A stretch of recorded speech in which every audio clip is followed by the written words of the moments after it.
Otters and the Florence Freedom are going to play two to make up a game from earlier this season that was rained out here at Bosse Field. So we've got a twin bill of action alongside Bill McHugh. I'm Sam Jelinek here for the pregame show, taking you down to first pitch that's scheduled for 5:05 here from Bosse Field.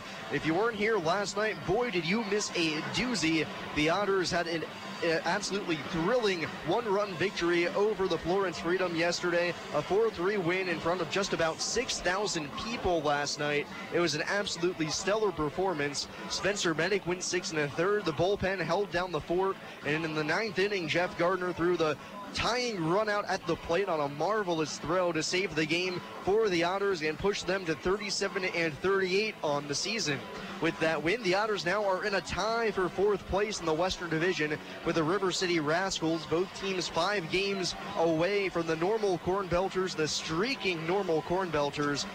Right now, they're 41-32 at the top of the division, but the Otters, they just need to focus on what they can control with 3 teams ahead of them in the standings. That's Florence, Southern Illinois, and River City. The Freedom had their 4-game winning streak snapped last night. They fell to 39-37 on the season, and both teams now have an opportunity to either right the ship or keep a streak going. The Otters have won 2 in a row, and they'll try and make it 4 by the end of today. As I welcome my partner into the booth, Bill McHugh. We've got a doubleheader for action here today. The Otters looking to win possibly 3rd or 4th straight game in a row. Yes, and let's hope they win number 3 and number 4, because again, all the pressure is there, and the Otters need to win, I'm going to say 80% of their remaining games to be in the playoffs. And as you and I spoke earlier before we went on air, that the fact that even if we were to have a win every game, if Normal was to win as well, we'd still be outside looking in the cold. Yeah, unfortunately, that's the way it's going to look right now for the Otters, but they've got to focus on what they can control. That's winning games and let the rest of it shake out as it may. And one thing the Otters have had a little bit of a change with recently is who's been closing out ball games.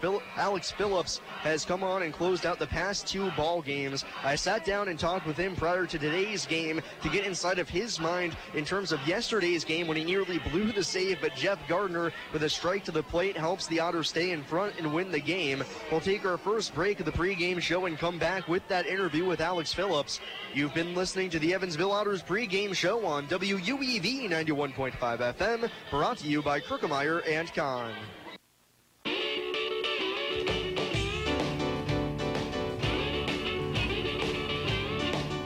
Hi everyone, this is Pat Mitchell-Worley, host of Bill Street Caravan. Join us each Saturday as we bring you the sounds of Memphis, commentary, and music interviews that take you behind the scenes. The show kicks off the All Blues Saturday from 11 a.m. to 6 p.m. right here on 91.5 WUEV. Habitat for Humanity Evansville and the University of Evansville are pleased to announce the Purple Crew Signature Program. The Purple Crew is a program for all UE students, alumni, faculty, and staff to help build houses and earn hours. The goal of the Purple Crew is to help Habitat for Humanity reach its goal of 500 homes this year. Want to get involved? Simply go to Habitat's website, evansvillehabitat.org/volunteer. Then click on the Volunteer Now banner. Register with Habitat as a volunteer and then select days you can build. You can also register as a team. It'll be a fun environment, and after 15 hours, you get a Purple Crew t-shirt. I'm Billy Bolin, and I want to share some exciting news with you about Mickey's Kingdom. Back in 2004, our community came together to build Kids Kingdom, and I'm proud to say our community is coming together again. This September, we're going to build a larger, better, and more accessible playground for people of all abilities, including a swing and merry-go-round that accommodate wheelchairs. The original playground was 12,000 square feet. Mickey's Kingdom will be 20,000 square feet, have a poured-in-place rubber surface, and will climb higher in the air. If you would like to learn how you can help, please visit our website at mickeyskingdom.downtownevansville.com.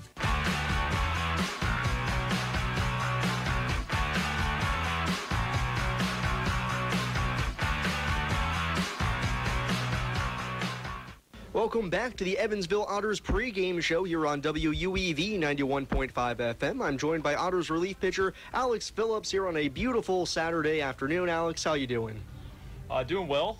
It's not as hot, I think, as we all had hoped. I mean, it's not cold by any means, but got 2 today. We'll see how the first one goes, and hopefully we can stay cool. Yeah, and yesterday you guys were able to cool off a red-hot Florence Freedom team. They had won 4 in a row. You guys clawed out a 1-run victory. You came on to close things out in the 9th. Things got a little dicey. With a runner at second, gave up a single to right, but Jeff Gardner came in, saved the day with a 1-hop strike to the plate to get the runner scoring. When you see that ball go out to right, obviously your first thought is, okay, I got to back up home plate, but then you become a spectator. What was going through your head? So I ran back home. I thought, you got to be kidding me, right? Like, I just blew it. I wasn't feeling bad, but I was hopeful. Like, I was like, maybe, it was hit hard. Maybe he can get it and throw him out. So when I turned around, the guy had, like, touched second, and Jeff released it. And once I knew the throw was online, it was over. I was like, all right, he's tagging him out. I'm getting the next guy out. Like, let's shut it down. It'll be over. And so it was awesome, for Jeff to come up in that spot right there. And it was a lot of fun to watch, from behind home plate. Not where I want to be, but it was also pretty cool to watch. Yeah, and one thing that made the game even better was there was almost 6,000 people on hand to see it. You guys have only had 2 walk-offs here at home this season, and not too many other close games, but last night was an absolute thriller. What was it like being out there on the mound, game on the line, and you got 6,000 people, all eyes on you? You make it sound a little more pressure than what I felt. No, it was fun though. Throughout the whole night, the crowd was into it. You heard the muttering through the crowd the whole night. So it was a lively ballpark, I guess you could say. And I remember whenever I struck the last guy out looking, it was really cool to hear it was a roar. It was a loud crowd that all stood on their feet and screamed. And so that was really cool. That emotion, it's hard to not get excited whenever you hear something like that. That save last night was your second in as many games. You picked up the first of your career on Thursday in the final game of the 3-game set at Southern Illinois. When was the last time you had saved a game, or had you ever actually attempted to save a game before that? No. So if I ever did have the chance to get a save, it would always be the hard way with the 3-4 inning save, yeah. Right? We'd be up by, I don't know, 8 runs, like, hey, just go finish the game, save some guys. And no, this is the first time that I've ever, like, hey, this is the 1 inning you pitch, just go get it done. Because at Baylor we had a guy who had 36 saves in 3 years. He tied the Baylor record. So he was always in that role. Like, that was his deal. We even had a setup guy too, so it wasn't even my role to pitch the 8th inning. It was my job to get it to those guys. And so it's a little different role for me, but every time I go out there, it's like I told you before, like, let's just throw this inning. Like, it's the last inning I'll ever throw. So leave nothing behind. And in speaking of last night's game, obviously after you gave up the single to right, Jeff throws the guy out, you then strike out the final hitter to end the game. After giving up a single that could have tied the game, how do you kind of reset things, put your emotions, set them down a little bit to focus on the next hitter at hand? Yeah, so it's tough as a closer to not just want to throw the ball as hard as you can. Whenever you watch on TV, the guys are throwing really hard and whatnot, and you're just like, yeah, I'm the closer, I'm going to blow it by everybody. But really, whenever there's 2 strikes on the guy, I now tell myself, maybe I want to say that I'm mature or whatever, but I tell myself, hey, locate, because sometimes you try to throw a nasty pitch or a nasty breaking ball, and instead of it going in the dirt for 2 strikes, it's down the middle, and you're frustrated with yourself. You're like, man, I threw that hard. It was supposed to be nasty. And so now, I come set, and I'm thinking, I look at that glove, I'm thinking, all right, locate, not, hey, let's gas this guy up. So that's kind of the mindset there, and it really helps in those big spots whenever you're like, all right, let's make a pitch. Let's not make it the best pitch. Let's just get it where it needs to be and see what we can do. And you guys now have strung together back-to-back 1-run wins. So far this season, the team had kind of struggled in 1-run situations. What do you think's been helping you guys turn the corner, get those key insurance runs? Ryan Long's single in the 7th actually proved to be the difference. What's helped you guys down the stretch late in close games lately? Ryan Long hit the home run the other night too. So timely hitting, obviously.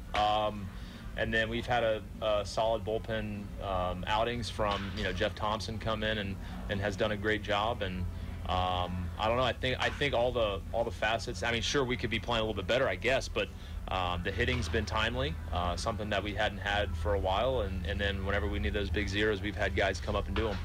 And for you going forward the rest of the way, obviously you want to get as many innings in as you can. How does your kind of preparation toy with, obviously now working in the 9th inning a little bit more, how does that toy with your preparation in terms of when you think, okay, I think I might get into the game here, or what do I need to do? Yeah, again, that's a little different. Like I said, I've never been in this role, so, pregame, I used to love long tossing, right? I love to throw the ball long and stretch it out, but obviously, you can't do that when you might be throwing 2 times, in as many days, or 3 times in 4 days.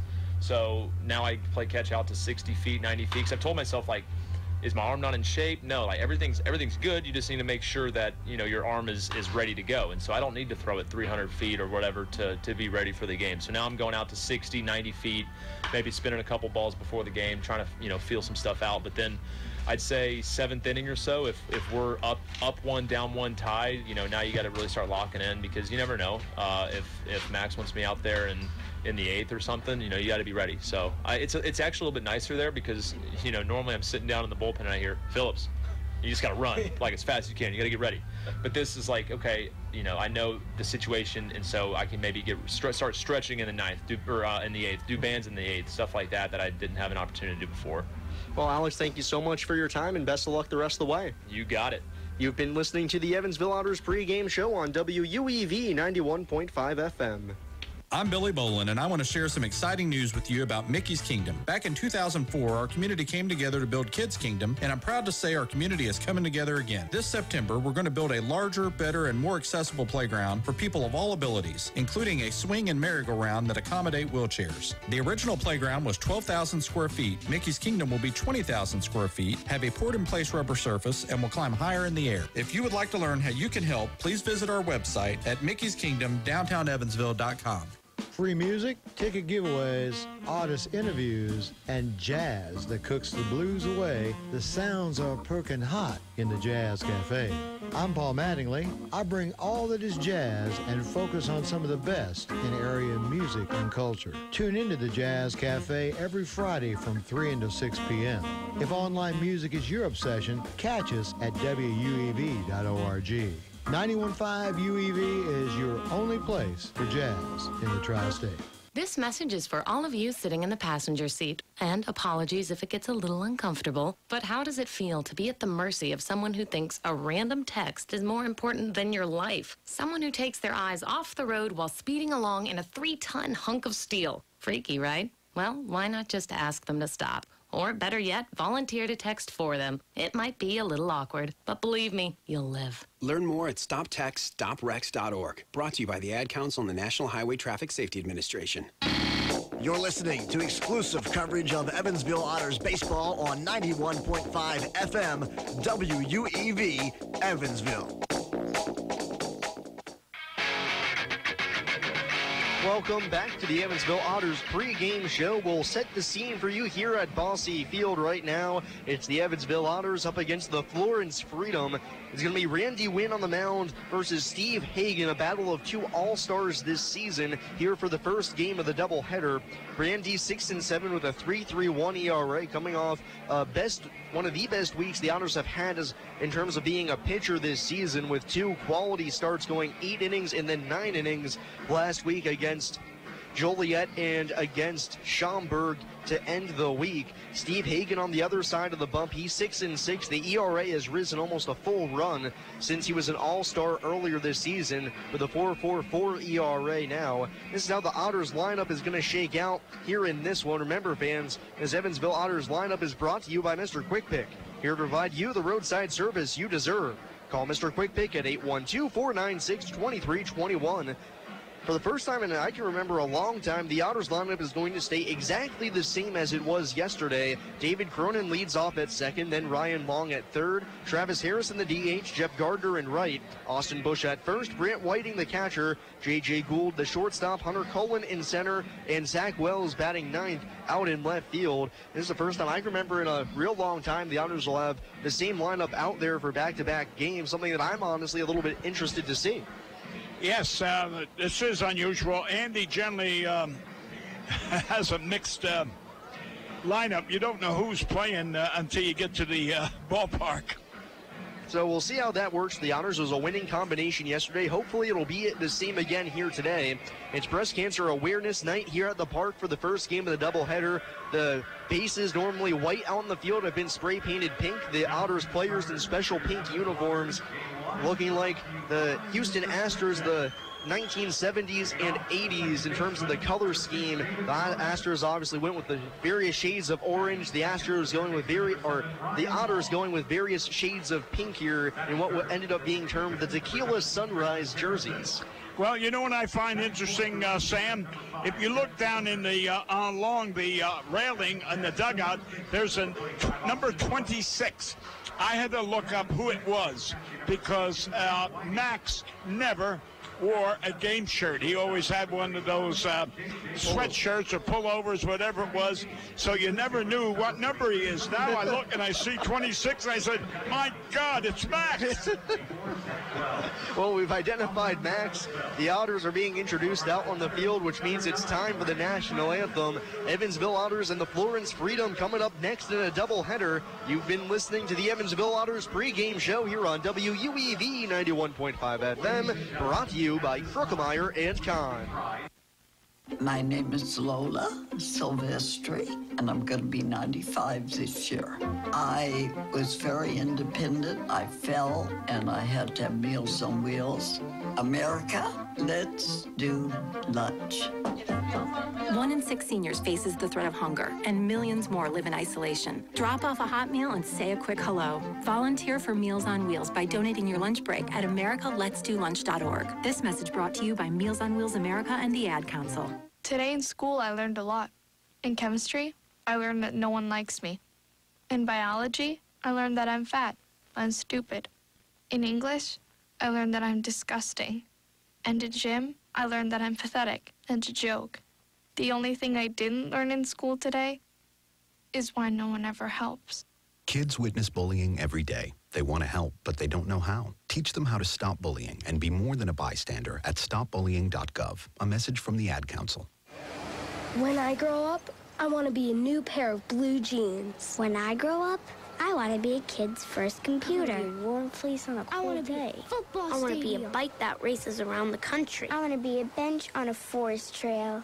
When I grow up, I don't want to be a piece of garbage. And if you recycle me, I won't be. Give your garbage another life. Recycle. Learn how at iwanttoberecycled.org. Brought to you by Keep America Beautiful and the Ad Council. We all come together and... It's time for Evansville Otters baseball on 91.5 FM, WUEV. 3-1. Long. Toward right. Toward the corner. Toward the foul pole and over the wall. Fair. Home run for Ryan Long. 1-0, hit high in the air to deep left field. This one's gonna tie the game. A 2-run home run for Toby Thomas. Don't forget, Otters fans, you can catch every Evansville Otters broadcast on 91.5 FM, WUEV, online at evansvilleotters.com, and through the WUEV mobile app. The Otters take Game 5 by a score of 1-0, and they are the 2016 Frontier League champions. Now, let's go out to the diamond for all of the exciting action. Good afternoon, everybody. Welcome to Bosse Field. It's the Evansville Otters and the Florence Freedom here for a crucial doubleheader right in the hometown of Evansville. Alongside Bill McHugh, I'm Sam Jelinek here to bring you all the action. Randy wins on the bump for the Otters, and this is how the defense is going to look behind him. Zach Wells in left, Hunter Cullen in center, Jeff Gardner in right, Ryan Long at third, J.J. Gould.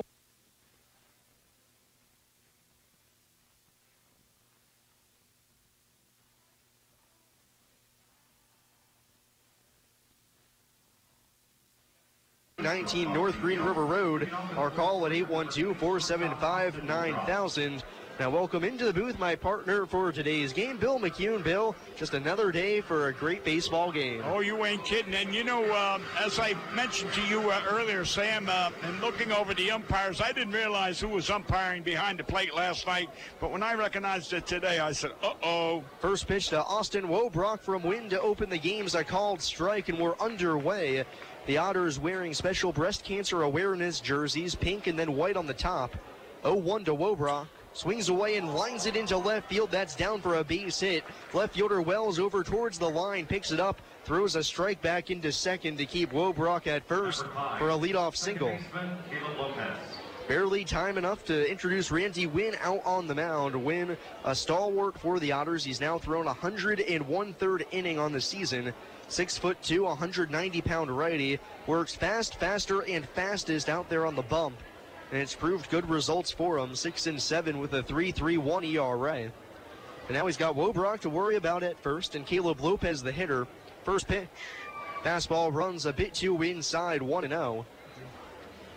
What I was trying to say about that umpire, Shaley, he's been in the league a good 20 years or more. And thank God the gentleman he threw out, who is catching tonight. Before the 1-0, a throw over to first, Wobrock back safely. There's a different umpire behind the plate, so otherwise there might have been a little toss-up, some pugoism. 1-0 the count on Lopez, right-handed hitter. Win from the stretch, his pitch. Fastball misses outside, tight zone there. I would agree with you on that. I thought that was a strike, but like you say, it's a tight strike. 2-0 the count on Lopez, a 273 hitter. Win a quick move over to first, and they nearly have Wobrock picked off, but he's able to sneak a hand back in. No score, top of the first inning, just underway. Just a single hit right now for the Freedom, leading off the game for Wobrock. He's still at first. Whiting sets up away, the 2-0. Clubbed in the air, high out to left field, pretty deep. Wells going back at the track, at the wall. He jumps, but that ball is gone. Caleb Lopez tomahawks a 2-run home run to left. And the Freedom are off and running against Randy Wing. 2 batters in. They have a 2-0 lead. And I'll tell you what, Zach Wells is out there in left field. I can't believe how high he climbed that fence to possibly make that catch. I mean, he could qualify in the Olympics in a track, what do you call it, over that... high jump. High jump, yeah. I'm glad you're here to cover me.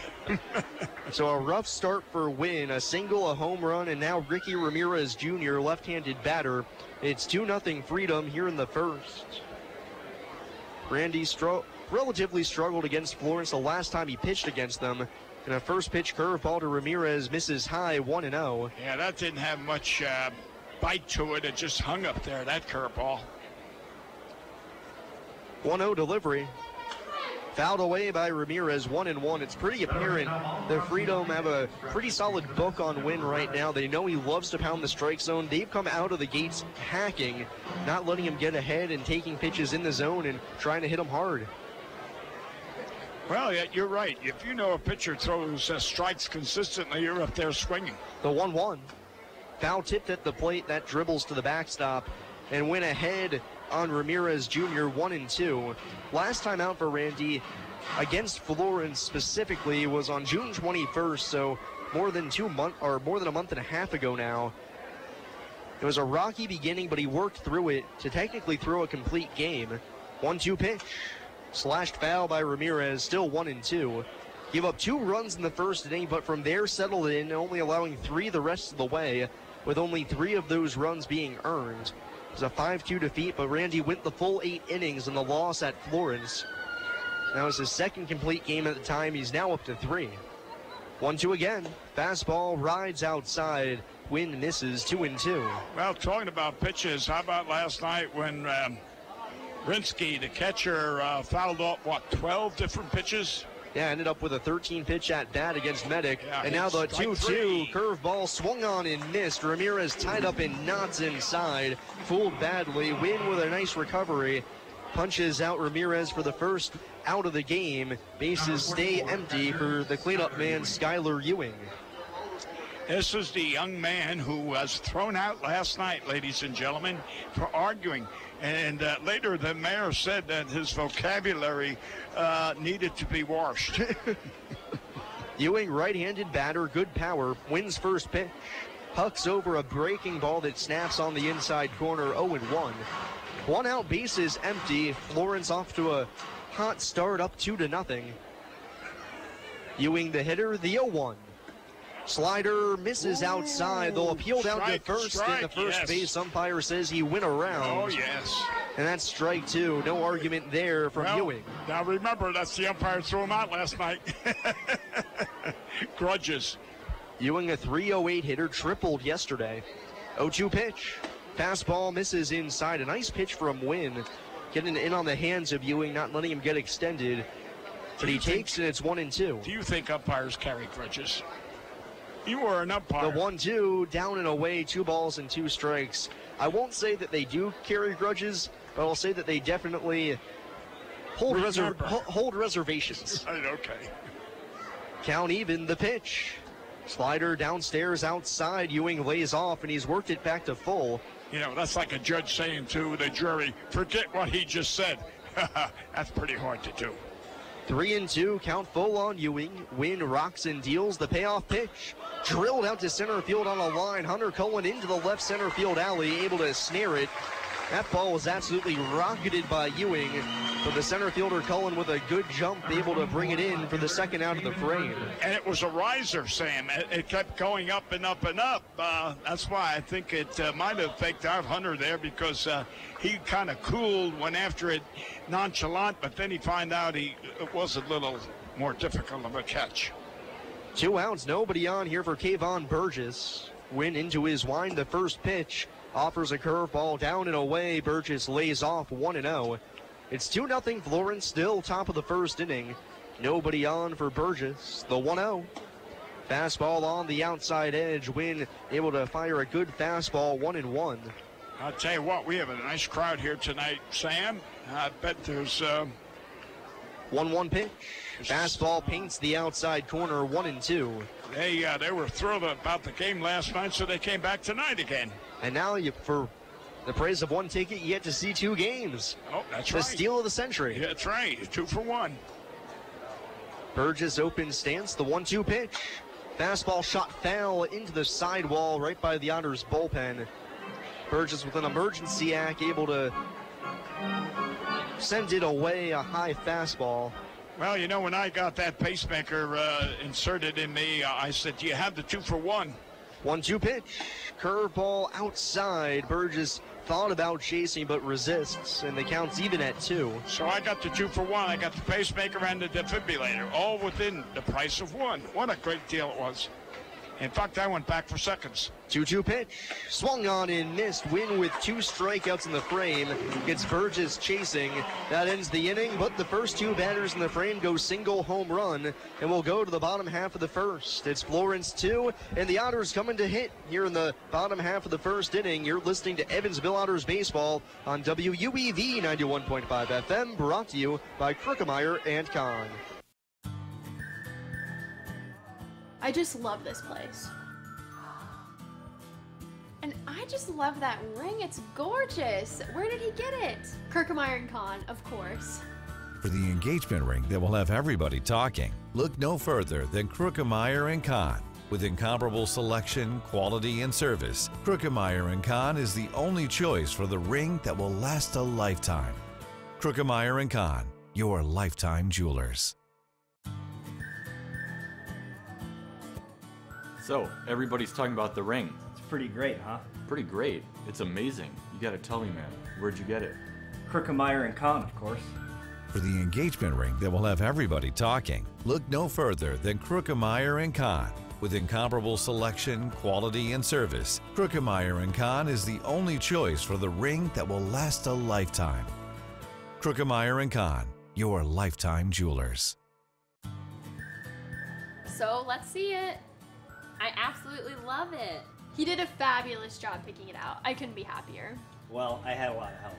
I bet I know where it came from. Krookemeyer & Kahn, of course. For the engagement ring that will have everybody talking, look no further than Krookemeyer & Kahn. With incomparable selection, quality, and service, Krookemeyer & Kahn is the only choice for the ring that will last a lifetime. Krookemeyer & Kahn, your lifetime jewelers. To the bottom half of the first inning we go. Florence out to an early 2-0 advantage. This is how the defense is going to look behind their starting pitcher, Steve Hagan. It's Burgess in left, Price in center, Ricky Ramirez Jr. in right. Bryant at third, Wobrock at short, Caleb Lopez at second, Jacob Wark at first, and Skylar Ewing doing the catching. And it's David Cronin to lead it off for the Otters, as he does for about the 54th time this season. Cronin leading it off against the starter on the mound for the Freedom, Steve Hagan, an all-star this season, but his numbers have taken a hit lately. Right-handed tosser, his first pitch. Fastball right down the middle for strike 1 on Cronin. Hagen, 5'11", 180-pound right-handed thrower. 6-6 with a 4.44 ERA. 79 innings, 56 strikeouts, so he's going to let the ball be put in play. The 0-1. Fastball rides upstairs, a ball to strike. Most of our fans who are listening can't see it, but I'm letting them know the bases are pink. Now the Otters spray painted the bases pink for Breast Cancer Awareness Night, wearing special uniforms as well. The 1-1, chopped on the ground, foul, first base side.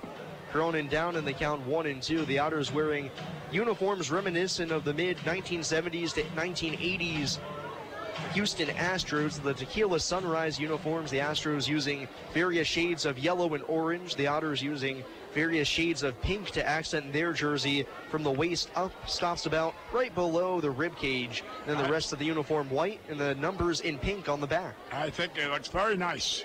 Very, very nice. 1-2 to Cronin. Waits back on the changeup and grounds it out to the second baseman. Lopez gobbles it up and throws on over to first to retire Cronin. 1 up, 1 down for Steve Hagen. Whoever designed them or selected that shirt should receive a increase in pay, because I think they're very attractive. Now with 1 gone, Florence up 2-0 in the bottom of the first inning. It's Ryan Long's turn to hit.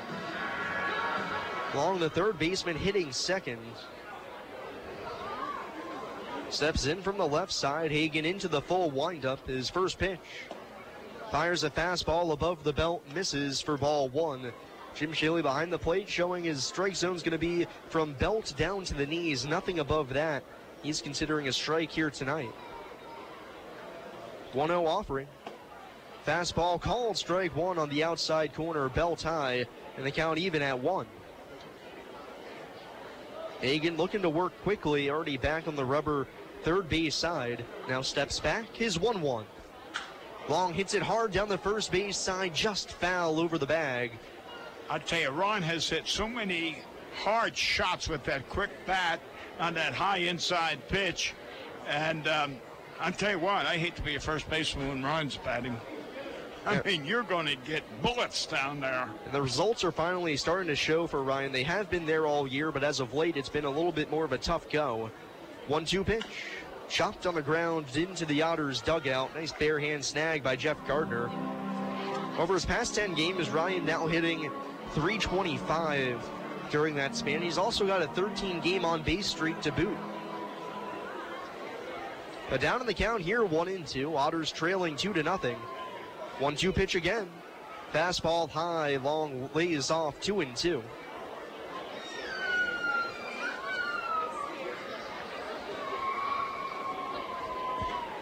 Two balls, 2 strikes on Long. Hagen kicks and deals the pitch. Fastball outside, Long with a good eye there, watching it all the way into the glove of Ewing. And the count's full 3-2. 1 out, base is empty.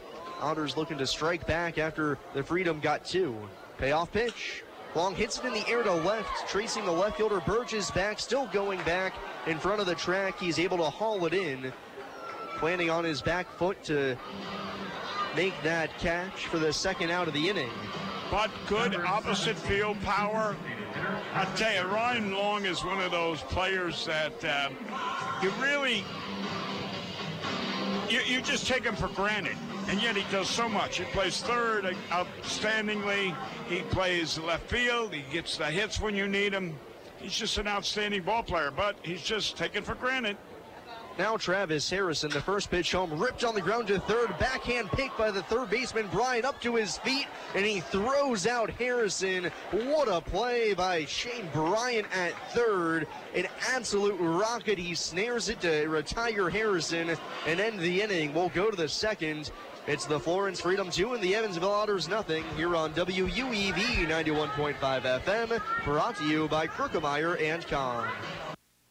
GD Ritzies is a proud supporter of Evansville Otters baseball. GD Ritzy's menu features hamburgers, grilled chicken sandwiches, old-fashioned peanut butter and jelly, and ice cream. With 3 Evansville locations: west at 4810 University Drive, on the north side at 4320 North 1st Avenue, and on the east side at 601 North Green River Road. GD Ritzy's is open from 10 a.m. to 10:30 p.m. Sunday through Thursday, and 10 a.m. to 11 p.m. on Friday and Saturday. GD Ritzy's, a proud supporter of the Evansville Otters. Heritage Federal Credit Union has 7 full-service branches in both Evansville and Newburgh, serving more than 38,000 members. Membership is open to anyone who lives, works, worships, or attends school in Vanderburgh or Warwick County. Heritage Federal Credit Union offers mortgage and consumer loans, checking and savings accounts, as well as online banking for members. Heritage Federal Credit Union can be reached toll-free by phone at 1-800-858-1693. It can also be found online at hfcu.info. The Hoosier Lottery began selling lottery tickets on October 13, 1989. Since then, the Hoosier Lottery has offered hundreds of different games, awarded prizes to millions of players, and given billions of dollars to the state of Indiana. The Hoosier Lottery's mission is to responsibly provide innovative and entertaining lottery games for the benefit of the citizens of Indiana. To learn more about the Hoosier Lottery, visit them online at HoosierLottery.com. The Hoosier Lottery, a proud supporter of Evansville Otters baseball.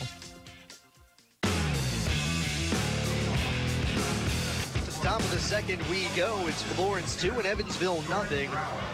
Randy Wynn going back to work. Gave up a single and a home run to the first 2 hitters he faced. And then after that, settled in, striking out Ricky Ramirez Jr., then getting Skylar Ewing to fly out, and then getting Kayvon Burgess to swing and miss to end the first. Now it's Jordan Brower, the DH, standing in. The first pitch from Wynn. It's a breaking ball that's able to glide over the inside corner for strike 1. 6, 7, and 8 in the Freedom order. Jordan Brower leads it off. 0-1 pitch. Brower chops it on the ground to second. Cronin waiting back on the high hop. Gloves it, throws to first just in time. Bush nearly pulled his foot off the bag, but able to keep a toe down to retire Brower for the first out of the inning. I'm sorry, I was distracted. One of our loyal fans just came up to say hello, and you always got to recognize our fans in Otterville. Brower retired, and now it's Taylor Bryant, the third baseman. Just made that outstanding play at third base. You know, it's how many times have you seen? First pitch to Bryant, he swings away and pops it foul out of play, 0-1. How many times have you seen Travis Harrison hit shots at third base that the third basemen have made outstanding plays all within the last month? I mean, he's been robbed of at least 10 hits. 0-1 pitch. Slider off the glove of Whiting, goes to the backstop, missed outside, 1-1. It's 2-0 Florence, top of the second inning. Randy Wynn trying to settle in here. He's retired 4 in a row.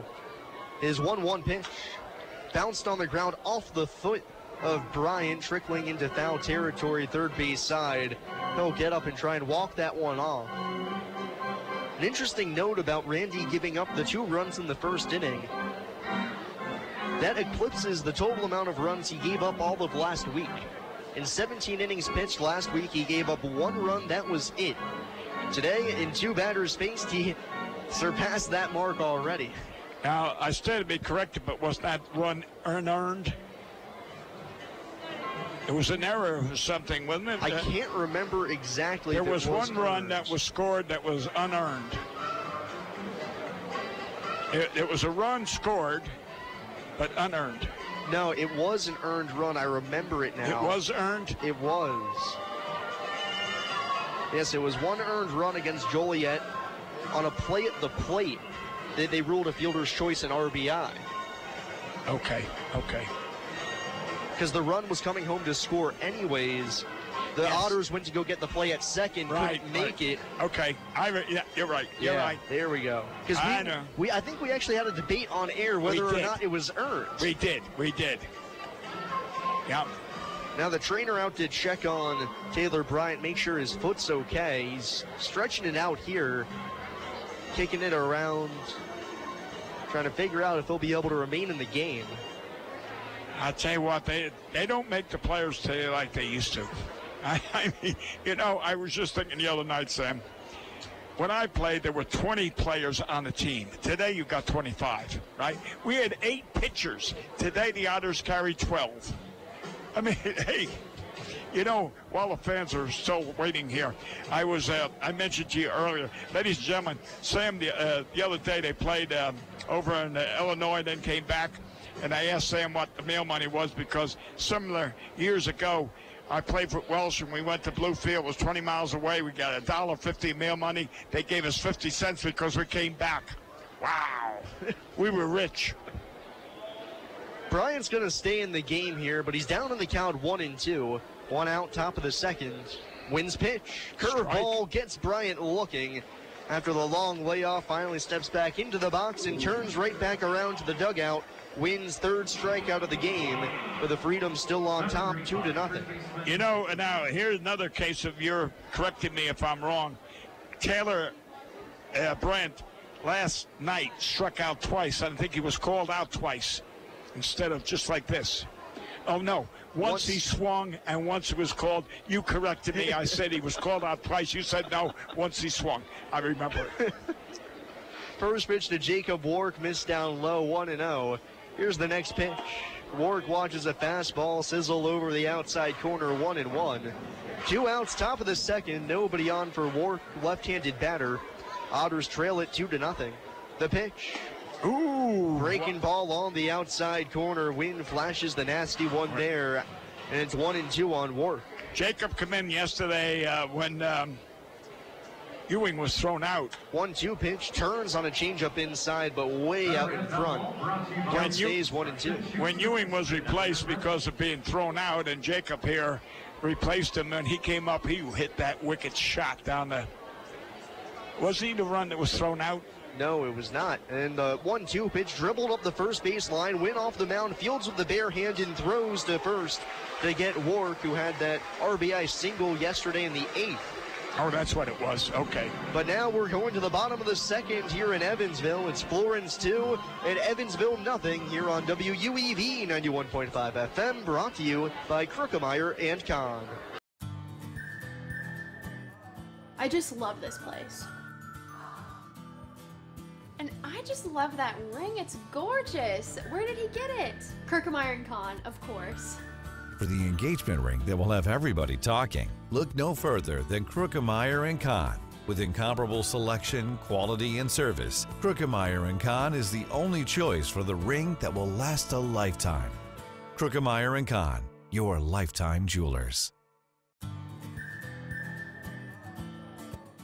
So, everybody's talking about the ring. It's pretty great, huh? Pretty great. It's amazing. You gotta tell me, man. Where'd you get it? Krookemeyer & Kahn, of course. For the engagement ring that will have everybody talking, look no further than Krookemeyer & Kahn. With incomparable selection, quality, and service, Krookemeyer & Kahn is the only choice for the ring that will last a lifetime. Krookemeyer & Kahn, your lifetime jewelers.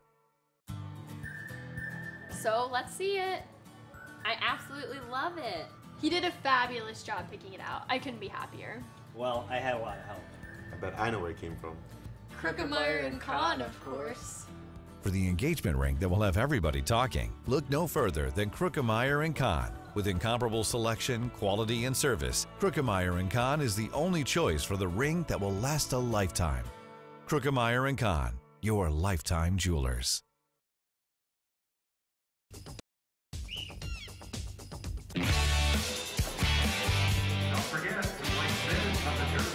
We move along to the bottom half of the second inning. It's 2-0 Florence after an inning and a half of play.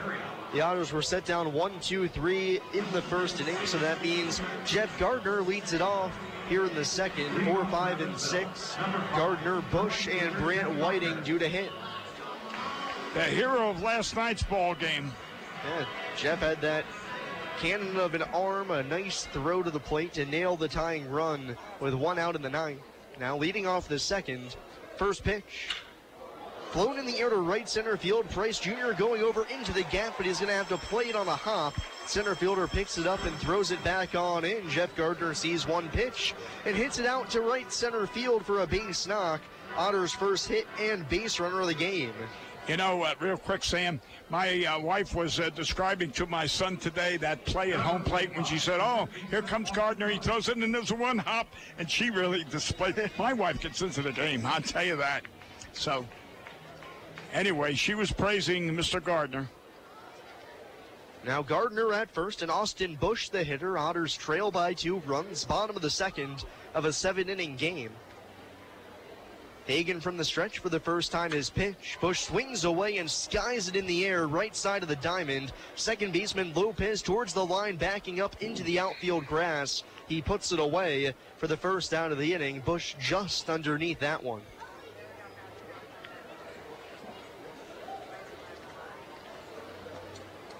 Here comes Mr. Whiting. He's been making pretty good contact. Hits a lot of fly balls, but also gets a lot of base hits, says he. Whiting now hitting .279 on the season, left-handed batter. Watches a first pitch just outside, 1-0. You describe him as hitting the first 4 hits or 5 hits were all doubles. First 5 hits were doubles, and then the 6th, he tried to stretch it into a double and got thrown out. Right on left matchup. Hagan from the high set the pitch. Whiting swings away, pops it into the air, third base side of the diamond. Shortstop Wobrock over onto the outfield grass. And surrounded by the third baseman and left fielder, the shortstop hauls it in for the second out of the inning. The shortstop, J.J. Gould. So following the Gardner single, 3 pitches and 2 pop-ups. And now it's J.J. Gould, shortstop for the Otters, batting here in the bottom of the second, 2 outs. First game of a doubleheader between Florence and Evansville. The Otters trying to win their 3rd in a row. The Freedom trying to start a new streak after their 4-game winning streak came to an end last night. First pitch to Gould, takes a fastball thigh high, outside edge, 0-1. Jeff Gardner still at first base, 2 away. Third baseman Bryant even with the bag. Rest of the infield and outfield playing straight up for Gould, right-handed hitter. 0-1 pitch. Gould swings and skies it in the air down the left field line. Left fielder Burgess giving chase, but that's going to end up in the picnic area for strike 2 on Gould. Now, back in 2006 and 5, we had a shortstop by the name of Brian McKenna, who also had long hair, just like JJ. 0-2 pitch, runner goes, but it doesn't matter. Gould swings and misses. That's the first punch out of the game for Hagan, and that ends the second frame. Otters get their first base runner, but can't do anything with it. We'll go to the third. It's Florence 2 and Evansville nothing here on WUEV 91.5 FM, brought to you by Krukemeyer and Kahn. This Evansville Otters broadcast is made possible through support from New Image Travel. New Image Travel provides motor coach charter service to the United States and Canada with pickup within a 150-mile radius of Evansville. A full list of New Image Travel's offerings can be found online at newimagecharter.com. New Image Travel can be reached toll-free at 1-800-432-6213. New Image Travel, a proud supporter of Evansville Otters baseball. Why Old National Bank? Old National Bank began in 1834 with just one room and a passion for helping people prosper. Today, we are honored and grateful to be the financial partner for so many businesses, families, and individuals like you. From our commitment to safety and security to our promise of service that will exceed your expectations, we want to be your bank for life. Old National Bank, member FDIC. The local area Pepsi Bottling Group distributors would like to wish the Evansville Otters the best of luck in today's contest. Featuring Pepsi Company products for distribution to retailers and vendors in the Tri-State, the Pepsi Bottling Group has 3 Tri-State locations at 901 East Diamond Avenue in Evansville, 2605 West Main Street in Marion, Illinois, and at 3081 Kentronics Drive in Owensboro. More information on Pepsi products can be found online at PepsiCo.com. Pepsi, a proud supporter of the Evansville Otters.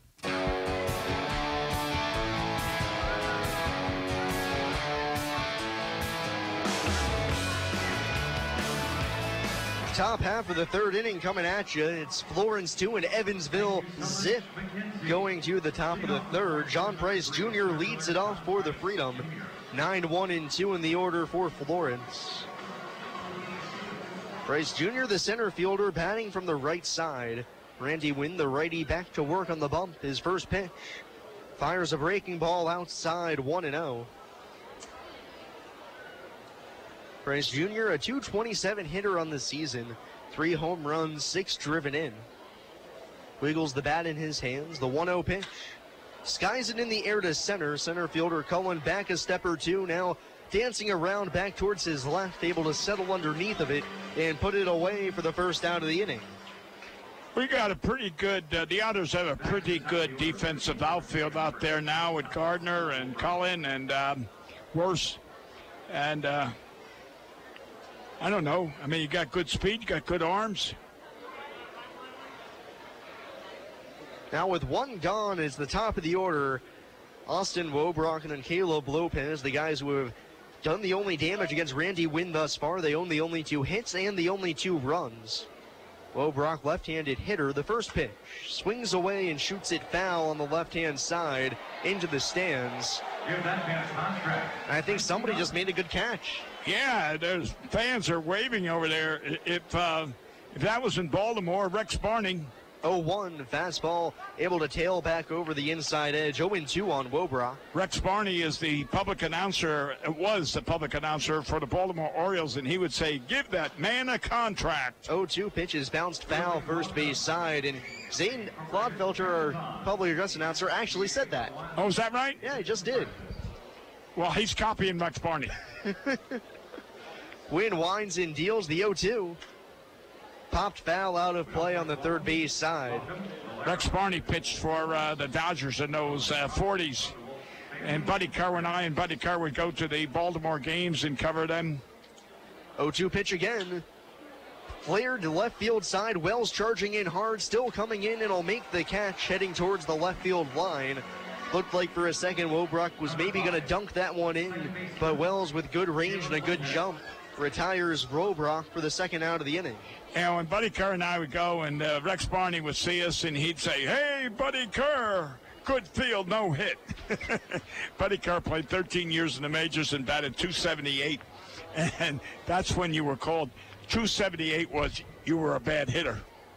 Now it's Caleb Lopez, who homered his first time up. He watches a breaking ball down and away for ball 1. Today, he'd be a multi-million-dollar ball player. For Lopez, it was only his 3rd round tripper of the season. Watches a fastball there at the belt, 1-1. 2 outs, nobody on, top half of the 3rd inning. Randy Wynn looking to retire his 9th man in a row. Winds and deals the pitch. Breaking ball down and away. Lopez thought about it, but lays off 2-1. And what makes Randy as effective as he is he's got a good breaking pitch. He uses it in any count to complement the fastball. Right. His next offering, thumbed off the hands into shallow left field. That's going to drop in for a base hit. Wells over to cut it off before the alley. And Caleb Lopez is 2 for 2, a single to left. Fastball running in, just got enough barrel on it to muscle it into left. And the inning's going to continue for Ricky Ramirez Jr. Yeah, I criticized this young man last night because he had the tying run on third base, and he was trying to get a bunt with 1 out. And later he got the base hit that brought in the tying run. So I'm going to apologize to him. Ramirez, left-handed batter, wide open stance, wins first pitch. Nice fastball on the outside corner for strike 1. 2 outs, top of the 3rd inning. Over at first base is Caleb Lopez. He's stolen 2 bases, also been caught twice. Ramirez, the hitter, .290 on the season. Shakes the bat in his hands, win from the stretch, the 1-0, lined back through the box, that's into center for a base hit.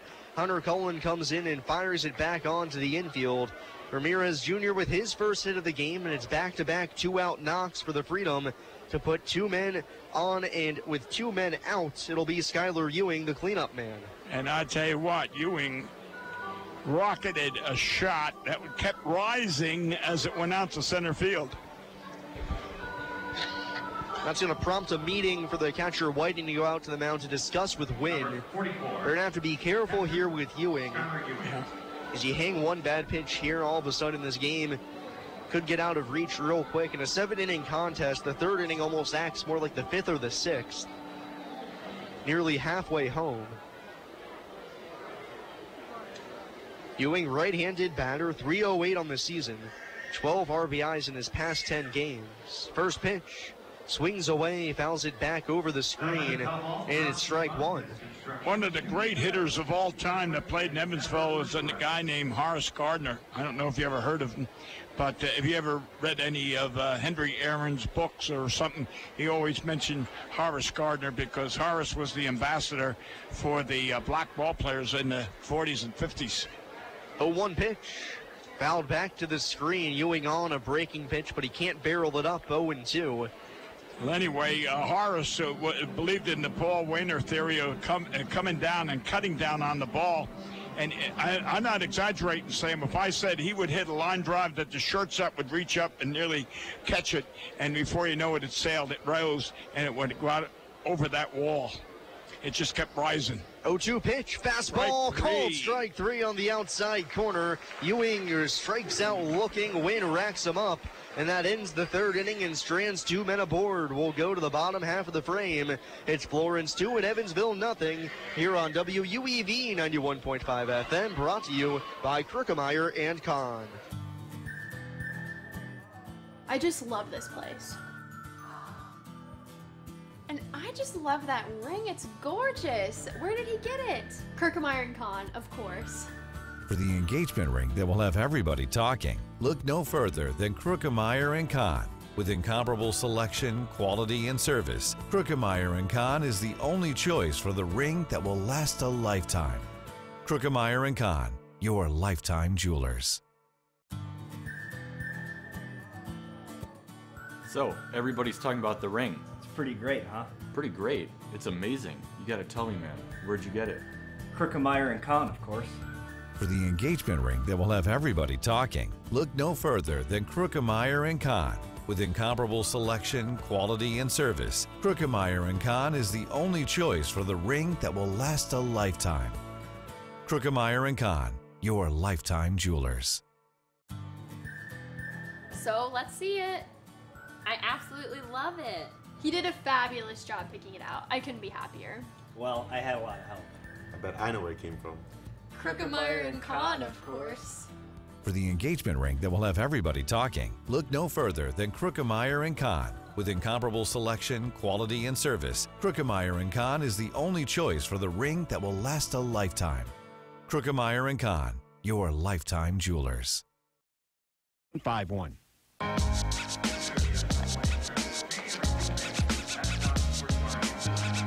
Through 2.5 innings of play, it's Florence 2 and Evansville nothing. Otters looking to get on the scoreboard here with Hunter Cullen leading it off in the frame up against Steve Hagan, who's retired 6 of the first 7 men he's faced, allowing just a single to Jeff Gardner to lead off the second. You know, it was funny, Sam, on that last out by Ewing, how it was a cold third strike, and he just nonchalantly walked away, no argument. Where last night he went tirade. Yeah, Ewing ejected last evening on a called third strike. He was livid about it. He let the umpire have it. It was tossed from the game. And he was lucky. Jim nearly threw him out the first time, and he had that he had the gun loaded, and he didn't pull the trigger. But then Ewing kept going back, and then finally, boom! You've had it. Hunter Cullen stepping in from the left side to lead off the bottom of the third inning. Florence 2, Evansville nothing. Steve Hagan back to work into his wind. The first pitch of the frame. Fastball able to tickle the inside corner for strike one. Cullen playing center field tonight had a scary moment yesterday, diving headlong into the left center field fence. 0-1 pitch. Way out in front of a changeup. Hagan with an absolute kind of Bugs Bunny changeup there. 0-2. Never heard that phrase before. Yeah, but you know what I'm talking about, right? No. You ever seen the Bugs Bunny cartoon where he throws it and then the ball just kind of stops? No, I never did. You gotta watch more cartoons. 0-2 to Cullen. Chopped on the ground, first base side, that's foul. But anyways, scary moment when Hunter was down in left center field. I assumed he'd have to come out of the game. but he said I'm okay, good to go. Not only did he stay in the game, he ended up swatting a double down the right field line for good measure. Right. Now, and I remember saying that he was an Oriole. And we've got a balloon on the field, so we're going to have a delay as it gets tracked down, and the wind blowing it around, taking it away from the bat boy. This is funny. Yeah. And it's still blowing now on the first base side of the diamond, heading towards the side wall, now on the warning track in foul territory. We're going to keep playing with it here. Hopefully it doesn't take a factor into the game. 0-2 again to Cullen. Line down the right field side, but foul just in front of the Otters bullpen. Still 0-2. I've seen a sumo wrestler delay this season. I've seen a balloon delay now this season. I've seen injury delays. I've seen it all. Well, when you go over there to Southern Illinois, isn't there a delay every inning on their ballpark? Those people got entertainment in between games or innings. 0-2 again, change up this time, Cullen Wise, and he lays off outside 1-2. They have no respect for moving the game. When they decided to go off to the entertainers, when they decide to get off the field, that's when they do. 1-2 pitch. Swung on and missed. This time Cullen can't wait back on the changeup. Swings and misses. That's back-to-back strikeouts for Hagan dating back to the end of the second. And one away here in the bottom of the third.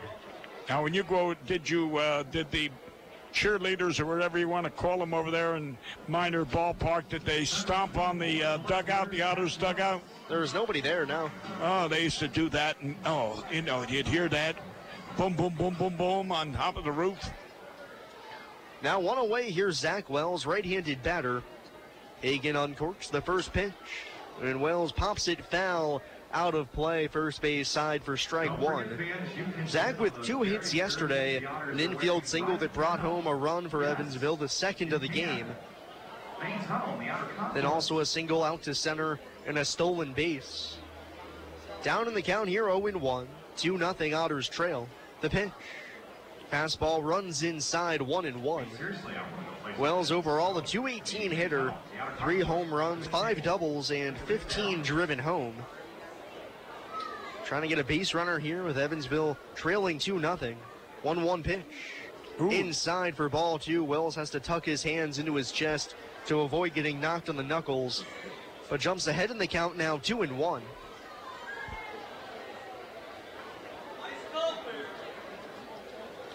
Here comes the 2-1 pitch. Fastball again misses inside. Hagan trying to bust in on the hands of Wells, but misses the zone. And it's 3-1. It's outside of the batter's box and the catcher and the umpire. This field is completely engulfed in the sun. A beautiful sight to see. A beautiful day for baseball. Beautiful. 3-1 offering. Wells takes high and tight for ball 4. First time we've seen Hagan issue a walk here tonight, and really one of the first times we haven't seen him at least relatively close to the zone as well. Yeah. For the most part, he's been peppering the strike zone or thereabouts, but loses the handle on 4 to Wells, so he draws the free pass, and now it's David Cronin, the top of the order.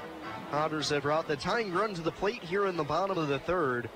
Down 2-0 here in the first game of a doubleheader between the Freedom and the Otters. Second game will start about a half hour after the completion of game 1. Otters won the opening game of the series last night in thrilling fashion, 4-3. Hagan from the stretch, his first pitch. Cronin tries to place a bunt down the third base side, but it goes foul for strike 1.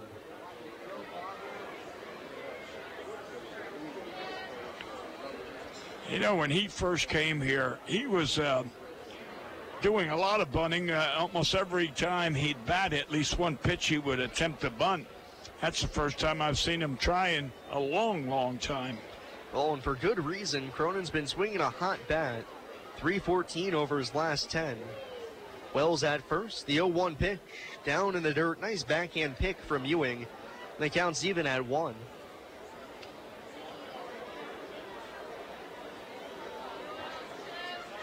David's bunted for a few base hits this season, but another key component of it is it draws the third baseman in, and David will shoot a lot of balls in between third and short, and having the third baseman as close as possible to the plate gives him an even wider hole to shoot for. 1-1 on him. Wells at first. Hagan holding, and finally time called with Hagan picking up his leg to throw home. No pitch. Wells stole a base last night. Now 8 steals in 9 attempts. Middle infield at double play depth. Bottom of the third. Florence 2, Evansville nothing. 1-1 pitch. Swung on and missed.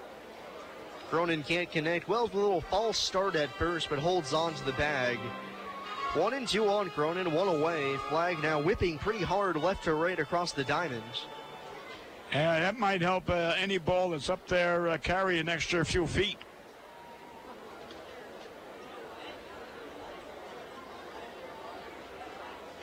Cronin takes his time, digs back into the plate. Shadows covering the home plate area, the mound in sunshine, making it difficult for hitters to pick up the ball. Throw over to first, Wells back with the dive.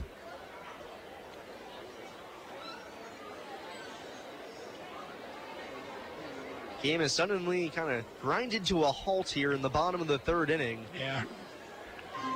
Pace really slowing itself down here as we'll get an exchange of baseballs. Home plate umpire Jim Shelley wanted a new pearl in the hands of Steve Hagan. His throw to first was low in the dirt, picked out by the first baseman Work, so he says, let's get a new ball in there. Count still 1-2 on Cronin, 1 out. Otters down 2-0, bottom of the third to the Freedom. Looks like 1-2 pitch. Cronin waits back on an off speed and pops it away. Still 1-2.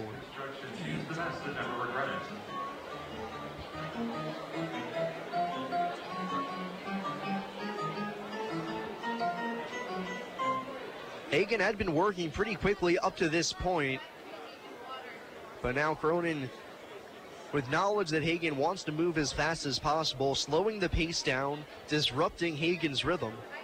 The righty comes set on the mound. Kicks and deals the 1-2 pitch. Curveball down and in. Cronin tries to check his swing. They appeal to the second base umpire Dunsford, who says he held up in time. And the count's even at 2. You know, it's amazing how the different umpires call different, that half a swing. How one will call the strike and one will say no. I mean, to me, I thought Cronin got away with it. That's my opinion.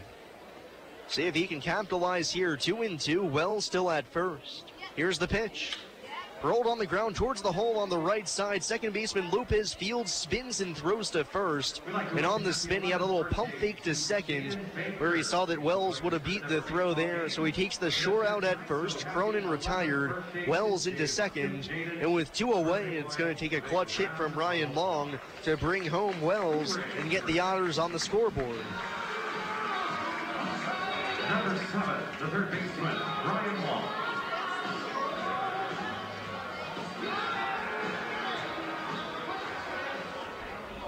Long had a clutch 2-out base hit in yesterday's game, proved to be the difference. His RBI single back through the box in the bottom of the 7th. Wells out at second. 2 away, the pitch. Long takes a called strike off speed pitch outside corner. Florence 2, Evansville nothing, bottom of the third. Otters looking to open their account. Being shut out here, bottom half of the third. Wells being shadowed by the shortstop Wobra. Hagan set. Throw back to second is just late.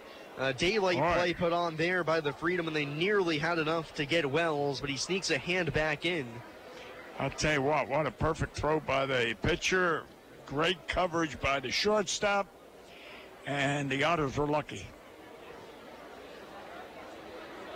Long flew out to left his first time up, chasing the left fielder Burgess back to the track. 0-1 pitch. Long rolls it on the ground, foul to the Otters bullpen, 0-2.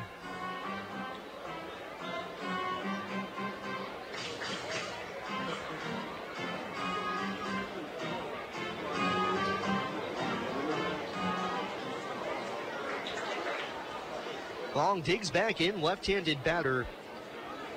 There's a 13-game on base streak going right now. Trying to extend it here and give the Otters a run. The pitch, outside ball one, a changeup. Long with a keen eye, lays off 1-2. That was one of the best features he had last year. One of the better features he had last year. He really took a lot of pitches. He had a good eye. Down in the count here, 1-2. Wells the lead from second. And before the pitch, time is called.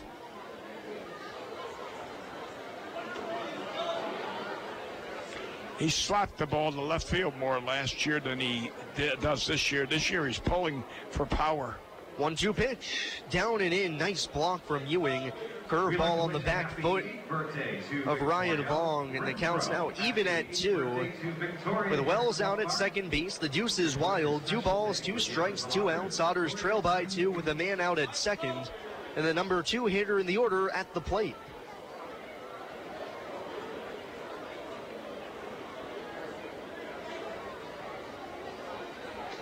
Hagan now up to 51 pitches in the game through 2 2/3. The Otters really making him work. The break-even pitch. Fastball high and away. Long won't chase, and he's run the count full. Was down 0-2, now all the way back to 3-2. Wells out at second, and Travis Harrison on deck.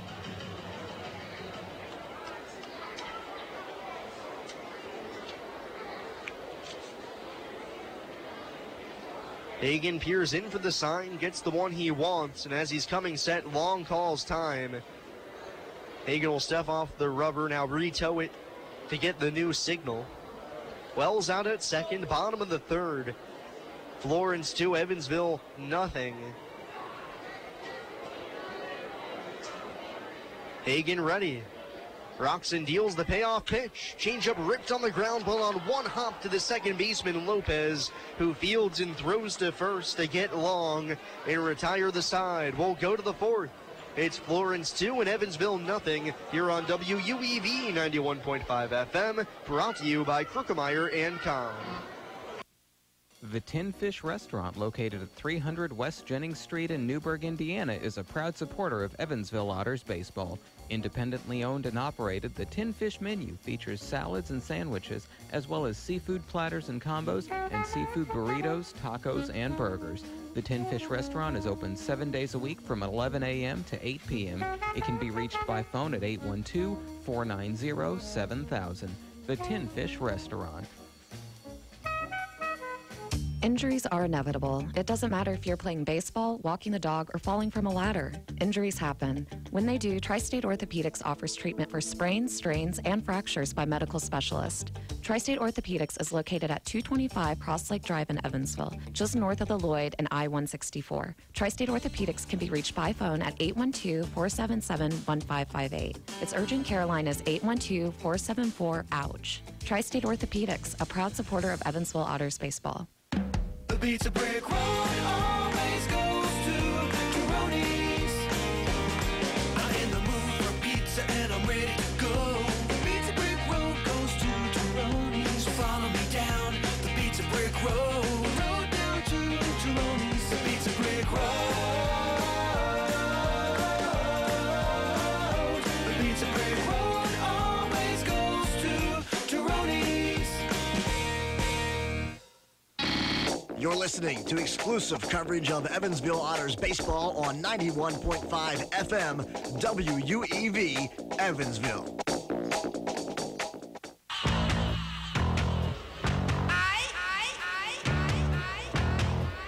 Leading off, number 24. Top half of the fourth inning set to begin. Otters threatened for the first time in the third, but come up empty. Smashed by Ryan Long, hit right to the second baseman Lopez. Now it's Kayvon Burgess to lead it off for the Freedom. 0 for 1 today with a punch out against Randy Wynn. Back to work on the bump. His first pitch of the frame, Burgess shows bunt, gets it down on the third base side. Long charging, goes with the bare hand, but the third baseman mishandles it. And that's going to be a leadoff bunt base hit for Kayvon Burgess. Saw Long playing back, took advantage, and with good wheels beats it out for a leadoff single. You should see more of that, Sam. Guy's got good speed, and the third baseman's playing deep. Hey, they ought to lay it down. You know, I used to play the piano when I went to first base, but yet I would always get 1 or 2 bunts a year. And again, I was not the fastest. But if they're letting you play that deep, take advantage. Burgess at first, and here's Jordan Brower. Throw over to first. Burgess back in safely with a hand. Nobody out top of the fourth. It's Florence 2, Evansville nothing. Jordan Brower, the hitter. Left-handed stick, 310 on the season. The DH for the Freedom. Another throw over, and again, Burgess back in with a dive.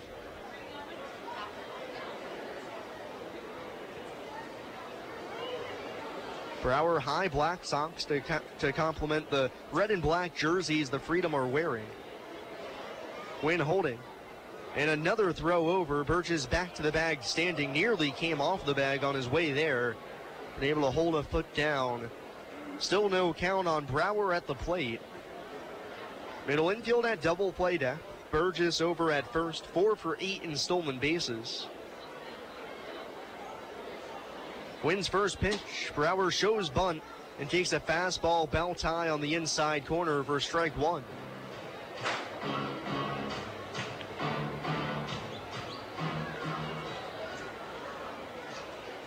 Again, you got that manager down there at third base who not giving any signs whatsoever. 0-1 pitch.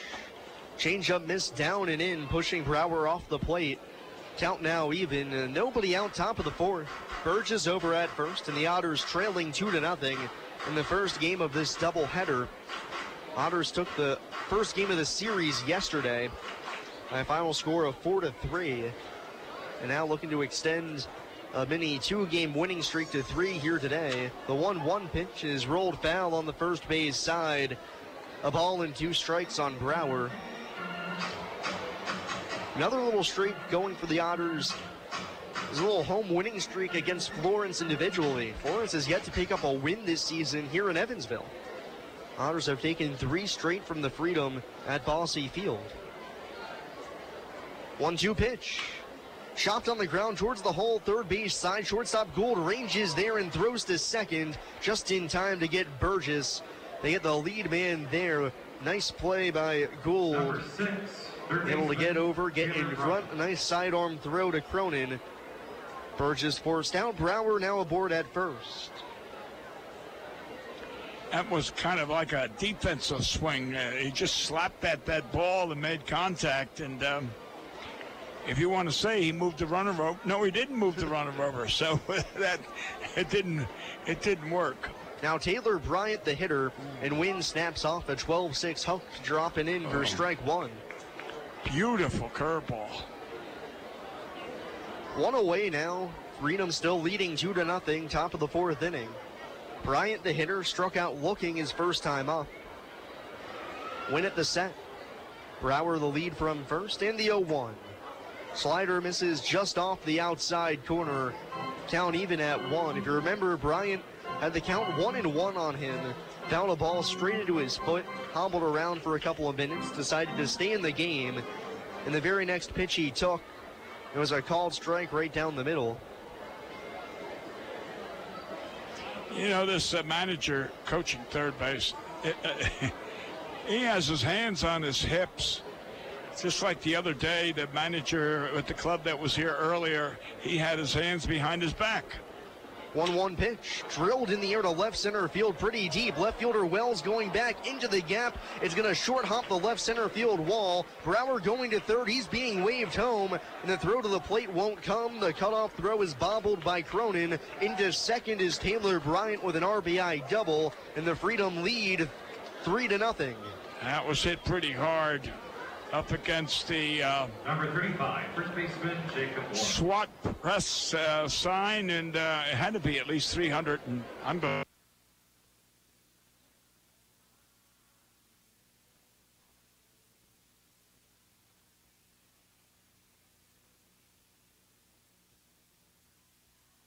Now he's in scoring position for Jacob Warren. Bounced back to the mound his first time up. One man gone. Florence now ahead by 3. Win the leg kick, the pitch, and gets a big swing and a miss from Ward. Tried to golf that curveball 0-1. Yeah, he was way out in front, and there's no way he could have hit that pitch. 0-1, fouled back to the screen. Work chasing inside, and the count's 0-2. Came back with the same pitch, which again, I used to say, make you look foolish on a pitch. Come back at it with it. Duplicate it. Triplicate it. What's four? Fourthcate it. Quadruplicate it. 0-2.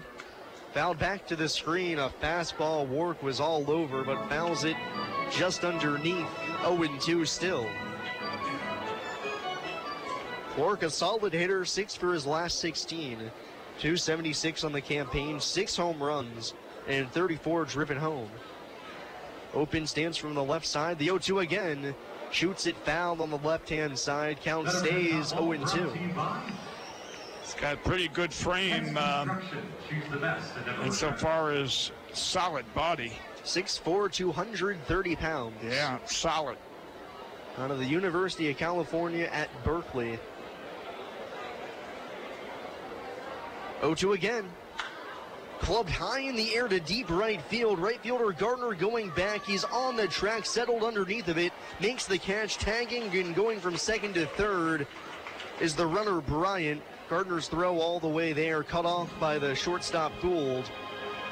With 2 away, the runner advances all the way up to third. Still 3-0 Florence. And John Price Jr. standing in with a man 90 feet away from scoring. But that throw from Gardner out there in right field was up against the fence, and he threw it to the shortstop, the cutout man. What do you say, 300? First pitch to Price, a looping breaking ball, able to snare the outside corner, 0-1. I'm going to say at least 330 feet. And I tell you what, if anyone can throw that far, he's got a pretty good arm. 0-1 on Price, flew out to center his first time up. Now looks at a breaking pitch down and away, count even at 1. It's 3-0 Florence, top of the 4th inning. 2 outs. Taylor Bryant over at third, already has an RBI double in this game. Putting the Freedom ahead by 3 here in the inning. The 1-1. Curveball just a little outside. Looked like the same pitch that was called for strike 1. But no call this time, and it's 2-1 on Price. Yeah. Price, right-handed batter. Red batting gloves. Wiggles the bat a touch in his hands. 2-1 offering. Fastball misses up and away, and it's 3-1. Brandy, per usual, has not walked anybody in this game. He's only walked on the season now a total of 13 hitters in 100 innings. 3-1 pitch. Snaps off a beauty of a breaking ball, freezes Price, and the count's full. That's what you call confidence. On the 3-1 count, everyone's looking for the fastball. Here he comes up with a big curve. We'll see where he goes here. 3-2, runner at third, 2 outs. The payoff pitch. Fastball chopped back to win on the mound, waits for it to come down, picks it up and throws to first to retire Price and end the inning. But the Freedom add 1 more on the RBI double for Taylor Bryant. We'll go to the bottom half of the 4th. It's Florence 3 and Evansville nothing here on WUEV 91.5 FM, brought to you by Krookemeyer and Kahn. I just love this place. And I just love that ring. It's gorgeous. Where did he get it? Krookemeyer & Kahn, of course. For the engagement ring that will have everybody talking, look no further than Krookemeyer & Kahn. With incomparable selection, quality, and service, Krookemeyer & Kahn is the only choice for the ring that will last a lifetime. Krookemeyer & Kahn, your lifetime jewelers. So, everybody's talking about the ring. It's pretty great, huh? Pretty great. It's amazing. You gotta tell me, man. Where'd you get it? Krookemeyer & Kahn, of course. For the engagement ring that will have everybody talking, look no further than Krookemeyer & Kahn. With incomparable selection, quality, and service, Krookemeyer & Kahn is the only choice for the ring that will last a lifetime. Krookemeyer & Kahn, your lifetime jewelers. So let's see it. I absolutely love it. He did a fabulous job picking it out. I couldn't be happier. Well, I had a lot of help. I bet I know where it came from. Krookemeyer & Kahn, of course. For the engagement ring that will have everybody talking, look no further than Krookemeyer & Kahn. With incomparable selection, quality, and service, Krukemeyer & Kahn is the only choice for the ring that will last a lifetime. Krukemeyer & Kahn, your lifetime jewelers.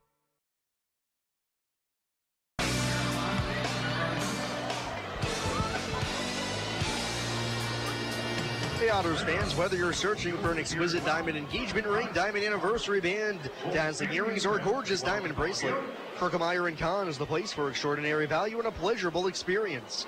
Krukemeyer & Kahn, a supporter of Evansville Otters baseball. Travis Harrison's going to lead off the bottom half of the fourth for Evansville.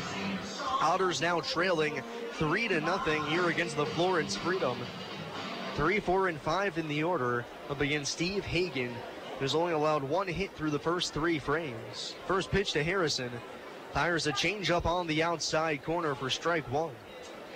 That's been Hagen's go-to pitch here so far, a nasty changeup. Comfortable throwing it to both righties and lefties.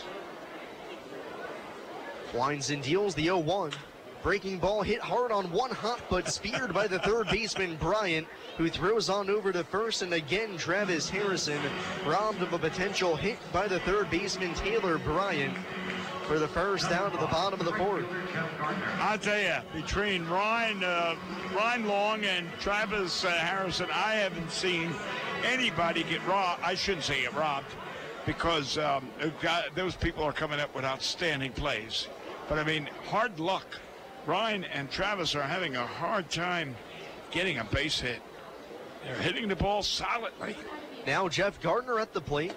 Watches a first pitch changeup float just high, and it's 1-0. 1 out, bottom of the fourth.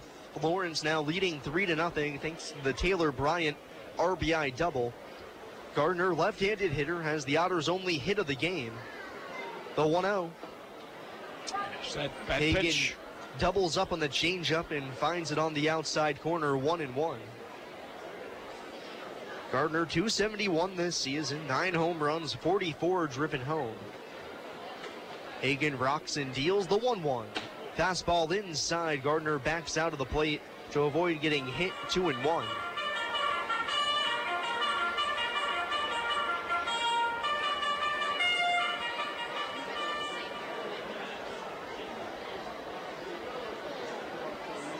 Hagen brings home the 2-1 pitch. Curveball, foul tipped off the catcher. Everybody's okay though, and Gardner now has the count even on him, 2-2. You know, you mentioned it earlier. He likes to throw that change and has been very, very effective with it. Really helps play up his fastball too, because Hagen can't be sitting really any more than a possible 85 to 87 miles an hour. So that changeup helps that look closer to 90. 2-2. Just got a piece of it. Gardner out on his front foot, but able to nudge it back towards the screen. Still 2-2.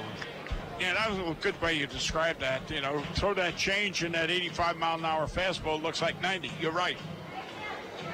He's the guy who's shown he's not afraid to pitch inside either, which is also helping him out. The 2-2 again. Slider just inside.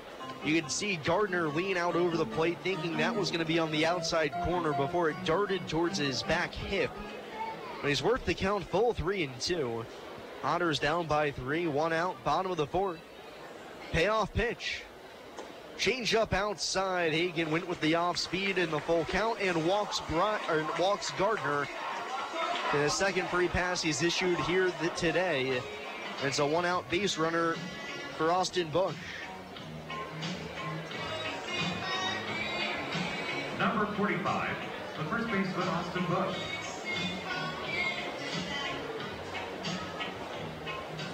Bush absolutely skied one his first time up to the right side of the diamond for a pop-up. He's got Gardner here at first, wind blowing out to right. And Hagen from the stretch on the mound. First pitch, Gardner runs, and Bush swings and cues it off the end of the bat foul down the third base side for strike 1. I can't imagine Bush is going to see anything other than changeups. Yeah. Well, since Bush has been here, if he's had, I'm making this up, 25 putouts, I'm going to say 20 have been fly ball putouts, mostly center field or short right field, second base, first base. Bush, a home run, 7 driven in on the season. He uppercuts too much. The 0-1 watches a changeup miss outside, and the count's even at 1-1. That's why he hit all those home runs in college, because he's got an uppercut. He's big, he's strong. And, of course, probably had an aluminum bat in college. It's not exactly the guy you want hitting the ball on the ground either, though. No, not now, no. 1-1 pitch. Perfect fastball outside corner at the knees. Nothing Bush can do with it, and it's 1-2. 1 out, bottom of the 4th inning. Jeff Gardner's at first, and the Otters trail 3-0. Austin Bush at the plate, trying to get something cooking here, getting into the late frames of a 7-inning game. 1-2 pitch.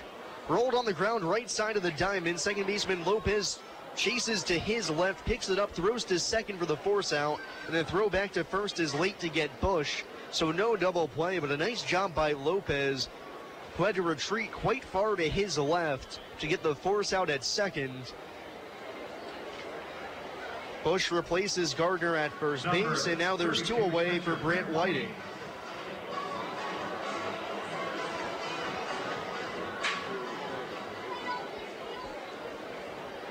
Whiting popped out to shallow left field his first time up. The shortstop Wogrock went out to field it. Bush now at first. The first pitch. Fastball rides onto the inside corner at the knees. Strike 1 on Whiting. Hitting here with 2 outs. The Otters down by 3 runs. And Austin Bush at first in the bottom of the 4th. Steve Hagan comes set on the mound. The leg kick, the pitch, swung on and missed. Change up in that same spot down in the dirt. Whiting swings through it 0-2, and that's what Hagan has done so well. He threw that fastball in the first pitch, and then that changeup in almost the same spot. Whiting thinks it's the same fastball again. Gets him swing and miss it. Gets him to swing and miss. A really tough combination to deal with. Yeah. And again, left-hand batter, keep them low and inside. They love to golf, and you got them. 8 out of 10 times you'll overcome any hits. 0-2 on Whiting. Here it comes. Stroked in the air down the right field line, but that's going to be way foul. Whiting barreled it up, but can't keep it fair out in front of the changeup. Still 0-2. I tell you what, I am impressed with the crowd here tonight. Oh, really. This is a great crowd. I'm going to say at least 4,000. 0-2 again. Whiting hits it on the ground right to the first baseman Wark on the cutout of the infield grass. He picks it up and takes it to the bag himself to retire the side. We'll go to the 5th. It's still Florence 3 and Evansville nothing here on WUEV 91.5 FM, brought to you by Kruckemeyer and Kahn. Heritage Federal Credit Union has 7 full-service branches in both Evansville and Newburgh, serving more than 38,000 members. Membership is open to anyone who lives, works, worships, or attends school in Vanderburgh or Warwick County. Heritage Federal Credit Union offers mortgage and consumer loans, checking and savings accounts, as well as online banking for members. Heritage Federal Credit Union can be reached toll-free by phone at 1-800-858-1693. It can also be found online at hfcu.info. The Hoosier Lottery began selling lottery tickets on October 13, 1989. Since then, the Hoosier Lottery has offered hundreds of different games, awarded prizes to millions of players, and given billions of dollars to the state of Indiana. The Hoosier Lottery's mission is to responsibly provide innovative and entertaining lottery games for the benefit of the citizens of Indiana. To learn more about the Hoosier Lottery, visit them online at HoosierLottery.com. The Hoosier Lottery, a proud supporter of Evansville Otters baseball. The International Brotherhood of Electrical Workers, Local Chapter 16, would like to take time to say, Go Otters! The IBEW Local 16's jurisdiction includes 13 counties in southwestern Indiana, as well as Wabash County in Illinois. Its members are divided into several categories of electrical work, including inside construction, maintenance electric, residential wiring, and sign classifications. More information on IBEW Local 16 can be found online at IBEW16.net.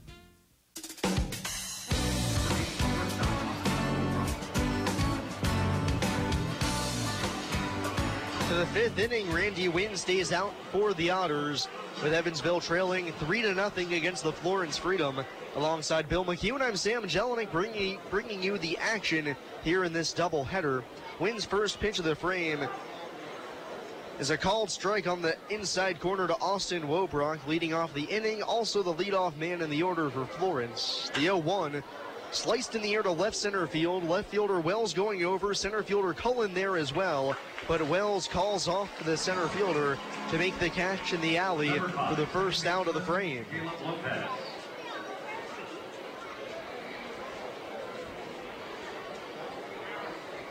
Wynn really right now just looking to take back 2 pitches he's made in this game. The 2-run home run to Lopez and the RBI double to Bryant. Because outside of that, he's been brilliant. 4 strikeouts, no walks. And speaking of Lopez, here he is at the plate, taking a fastball high for ball 1. Yeah, his first time up, he got that home run over the left field wall. 1-0 pitch. Wynn snaps off a nice hook, and the count's even at 1.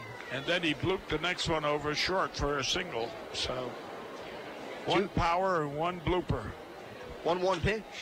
Lined in the air, right field side. That's going to slice out of play. Down in the count, 1-2. Lopez 2 for 2 on the game. That makes him 8 for his last 21 as well. Right-handed batter, small in the box at 5'7". Wynn winds and deals the 1-2 pitch, lined into right field. Gardner's going to have to play it on a hop. Caleb Lopez continues to torment Randy Wynn with an absolute screamer to right, his 3rd hit of the day. Yeah, 1 hopper.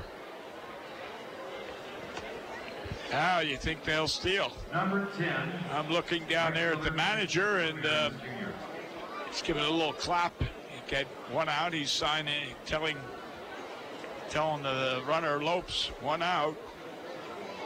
Lopez 2 for 4 in stolen bases this season. Bush is going to hold him on, and Ricky Ramirez Jr. is the hitter. He's 1 for 2 with a single back through the middle. Left-handed bat. Wynn's first pitch. It's a fastball high and outside for ball 1. Yeah, Lopes don't take a big lead. But there's the manager, hands on the hips.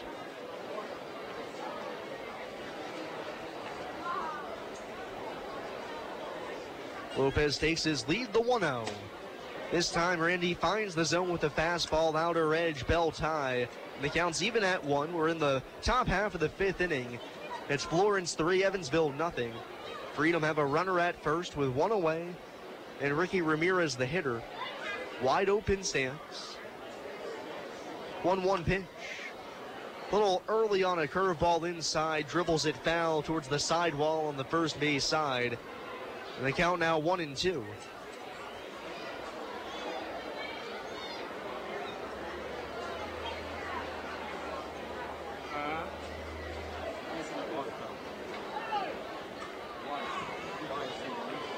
Ramirez digs back in. Wynn leans in for the sign. Now comes set. His 1-2. Flown in the air to left. Wells broke in. Now tracing back. Settles underneath of it. And the left fielder puts it away for the 2nd out of the inning. Lopez back to first. Well, if Lopes decides to steal, Sam, I'm going to say he's going to get thrown out because he doesn't have a lead at all. I mean, he's like afraid to get too far off that bag. If he's 5 foot off that bag, oh. There it is right there. That's it. Maybe he's extended it to 6. Now Skylar Ewing, the hitter. He takes a first pitch heater down and away for ball 1. It's 3-0 Florence, top of the 5th. 2 out, a man at first for the cleanup man Ewing. Held in check today, 0 for 2. Strikeout and a fly out to center. 1-0 pitch. Wynn with a nice curveball, able to dart the outside corner. Count even at 1.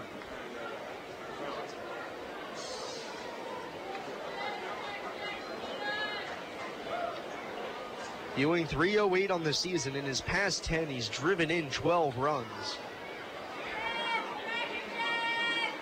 Wynn deals the 1-1 and snaps off a bubble curveball, floats in onto the inside half, 1-2. I think Mr. Ewing was froze on that one. My God, I mean, he was ready to strike, and then all of a sudden he just... 1-2 pitch. way out in front, but Ewing able to get it off the cup at the end of the bat. Shoots it foul on the right-hand side, still 1-2. I think that's the best pitch to throw this guy. Off-speed curveballs. Lopez from first, the 1-2 again.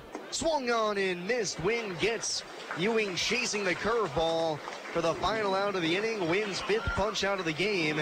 We'll go to the bottom half of the 5th. Otters still trail 3-0 here on WUEV 91.5 FM, brought to you by Krukemeyer and Kahn. I just love this place. And I just love that ring. It's gorgeous. Where did he get it? Krukemeyer and Kahn, of course. For the engagement ring that will have everybody talking, look no further than Krukemeyer & Kahn. With incomparable selection, quality, and service, Krukemeyer & Kahn is the only choice for the ring that will last a lifetime.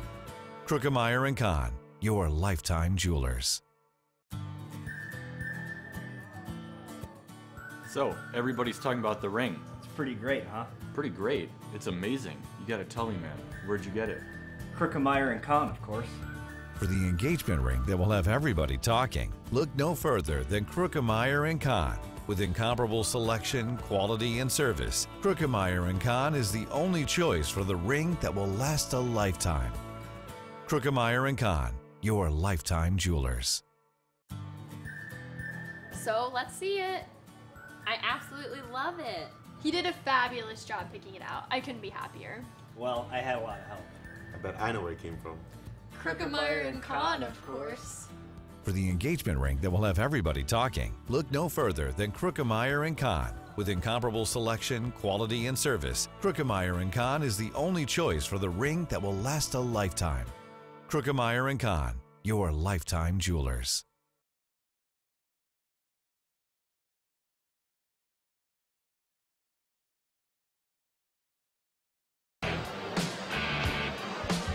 Hey Otters fans, Thunderbolt Pass Golf Course has the best golf rates in town. Now offering 18 holes with a cart for just $18. Don't forget the dollar drafts and $5 pitchers of ice-cold beer. Come and visit the Bolt. Thunderbolt Pass Golf Course, a supporter of Evansville Otters baseball. Otters looking to score some runs here in the bottom of the 5th. It's Florence 3 and Evansville nothing. J.J. Gould's going to lead it off for the Otters here in the frame.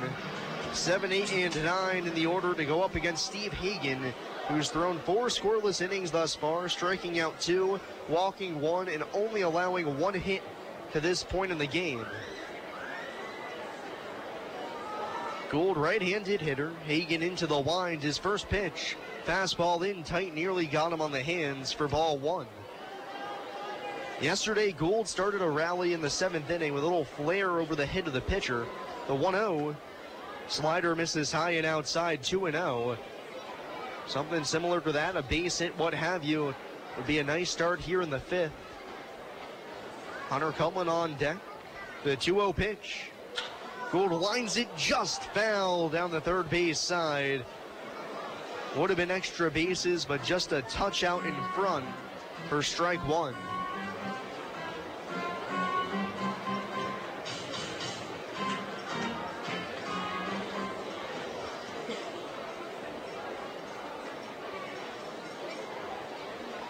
Hagan toes the third base side of the rubber. Looks in for his side.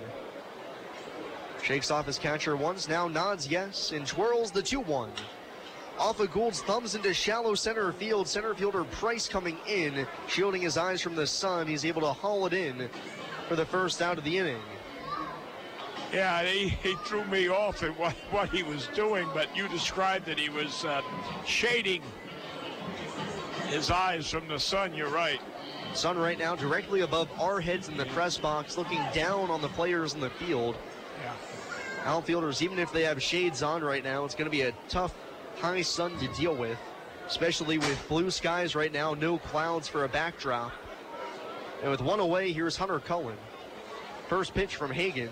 Cullen swings and hits it high in the air down the right field line, but out in front, that's foul for strike 1. Those ball players would term today a high sky no clouds in the air, so when the ball goes up, there's nothing to kind of judge it against in terms of where it's going. 0-1. Cullen shows bunt, but the changeup's outside, 1-1. You look up into the sky and it just seems like it goes on forever. Yes. Hunter struck out swinging his first time up. The next pitch. Little looping liner out into right field. That's going to drop in for a base hit on one hop to the right fielder. Ricky Ramirez gets it back on into the cutoff man. It's a single for Cullen and a one-out base runner for Zach Wells.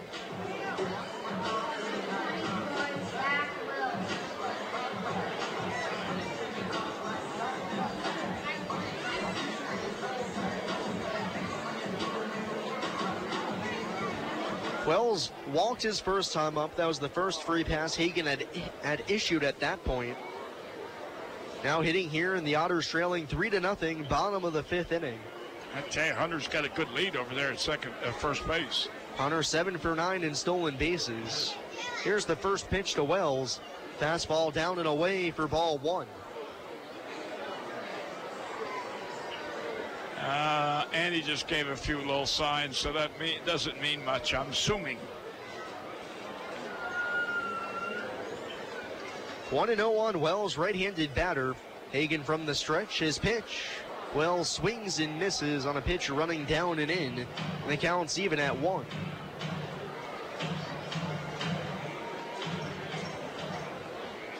Well, Andy went to the belt twice, and I know I've seen him go to that belt. Of course, now, that doesn't mean that's the sign, but... 1-1 pitch, runner goes, down and away, throw down to second is late.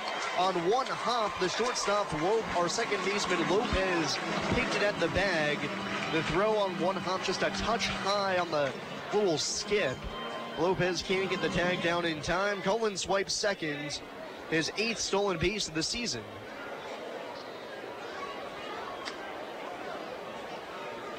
That belt must be the key. The key that unlocks the secret that is the Evansville Otters signs.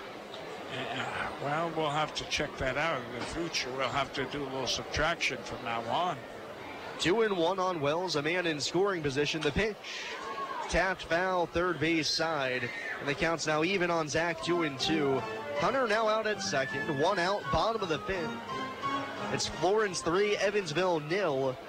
Here in the first game of this doubleheader. The series will wrap up tomorrow. Otters took the first game of the set last night in a thrilling 4-3 victory, trying to win their 3rd game in a row. We got a left-hander warming up down there in the bullpen. I can't make out his number. 9 to 29, 39 or something. I can't make it out. 38. 38, okay. Because they only have left-hander. R25. Yeah, I got a couple lefties on the roster. Oh, do they? 2-2 on Wells. The pitch. Swung on and missed. Chased the off-speed down low. The 3rd strikeout for Hagan. Lineup turns over now for David Cronin with 2 away. A man out at second. And the Otters down by 3.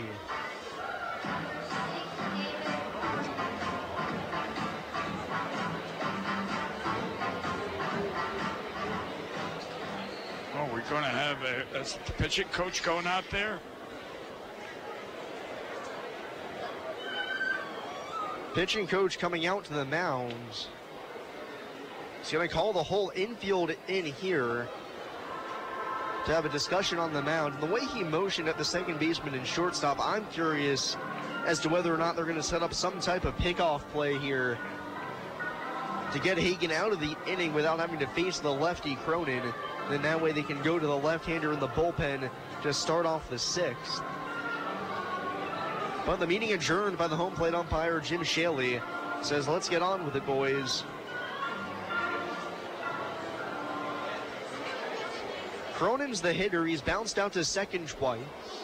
Florence holds a 3-0 advantage in the bottom of the 5th. Otters threatening with a runner at second and 2 away.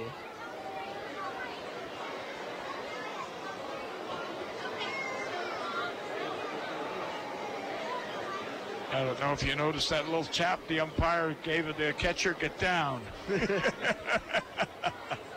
Cronin left-handed swinger. Hagen's first pitch. Fastball misses high and away for ball one. You know, I don't know about you, but I can recall years ago when I was catching, those umpires would lean right on your back, and it'd be a high pitch, and you had to knock them out of the way to get you. Cullen takes his lead from second. Third baseman Bryant well off the line, playing back. And before the next pitch, time called. There's a ball. Pitcher got by in the bullpen. Good umpire saw it. You know, that'd be confusing if the ball was hit out there and there'd be two balls in the outfield. Which one you pick up?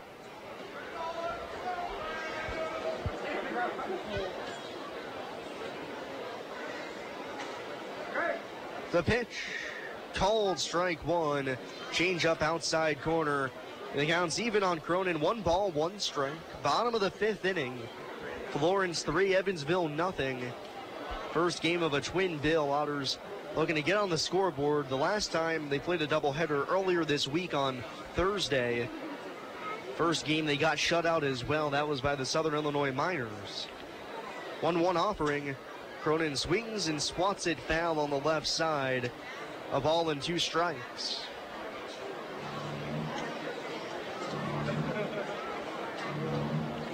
And there's our chef, Chris Gunn, in his chef uniform. He looks pretty good. Professional chef we have working for the Otters. That's why the food has been outstanding this year. A ball and 2 strikes on Cronin. Hagen coming to the ready. Checks the runner. Brings the 1-2. Change up in the dirt. Blocked by Ewing. Cullen stays out at second, 2-2. After working pretty quickly for the majority of the game, Hagen has now ratcheted it back about as far as you can go, slowing the pace down tremendously. We're close to approaching the 7 o'clock hour, about 20 minutes away of a 7-inning game, and we're not even in the 6th. Well, you know, that's working in reverse of a lot of pitchers' philosophy. 2-2 on Cronin. Here it comes. Fastball misses the outside half. And the count's full on David, 3-2. A lot of starting pitchers, Sam, will take it easy the first 3 innings, reserving their strength for the 6th, 7th, and 8th innings.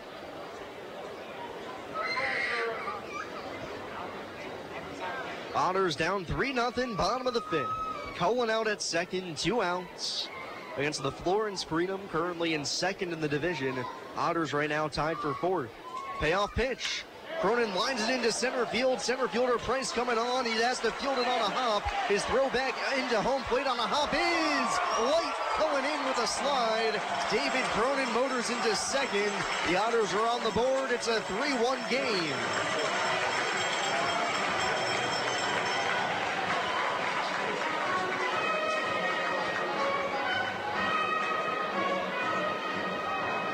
Yeah, ball was up the first base line. If that had been more, here comes, I bet this is the end of this pitcher right here. Well, it has to be the end. It's the second, That's right. Second meeting. Yeah, the pitching coach are not there.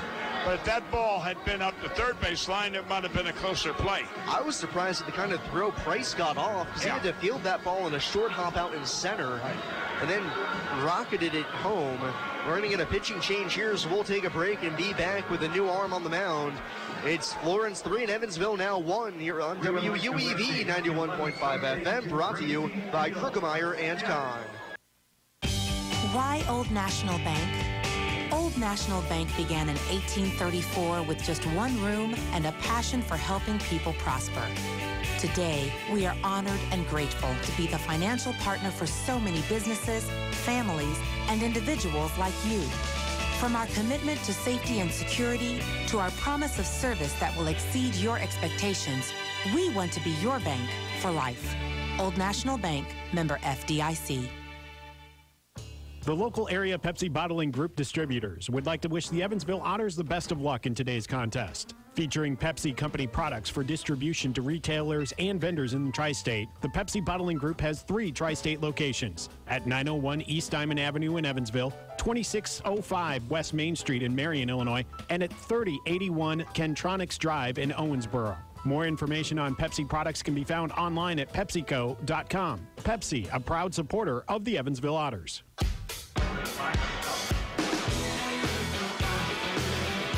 Steve Hagan is done here in Evansville after 4 2/3 innings. Does not qualify for the win. Ends up giving up 3 hits, 1 run, responsible for the man out at second, 2 walks, and 3 strikeouts. Yeah, David Cronin has been his menace insofar as he got 2 hits, and now he drove in the RBI. So that was Cronin's first hit. I got him down for 2 hits. He's grounded out to second twice. Oh, that's right. Okay, where'd I? You know what I did? I gave him a hit now, then I come back and give him another hit. So I did nice. You know, I did that one time in the bank. They gave you the money?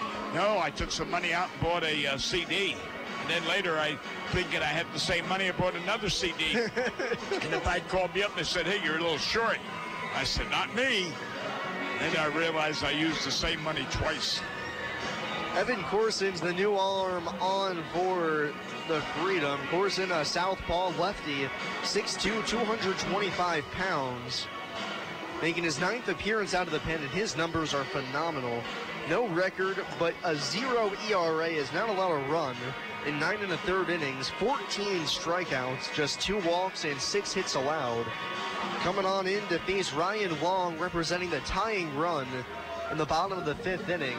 Cronin out at second. He advanced to second base on the throw home. An RBI single that plated. Well, Mr. Long could do it again. He's done it before. We wouldn't be too mad. No. Tie that game up. I mean, the way he's hitting the ball solidly, all he's got to do is put it in fair territory. That's all. Oh, Long 0 for 2 today. Left on left matchup. The first pitch swings and misses.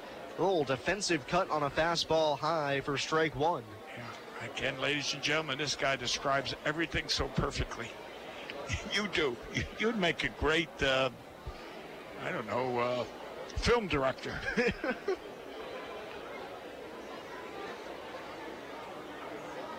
Corson set at the high shoulders. The 0-1. Drops in a breaking ball outside and a little low, 1-1. Cronin out at second. It's Florence 3, Evansville 1, bottom of the 5th inning. First game of the doubleheader, so only 2 innings remain in this one.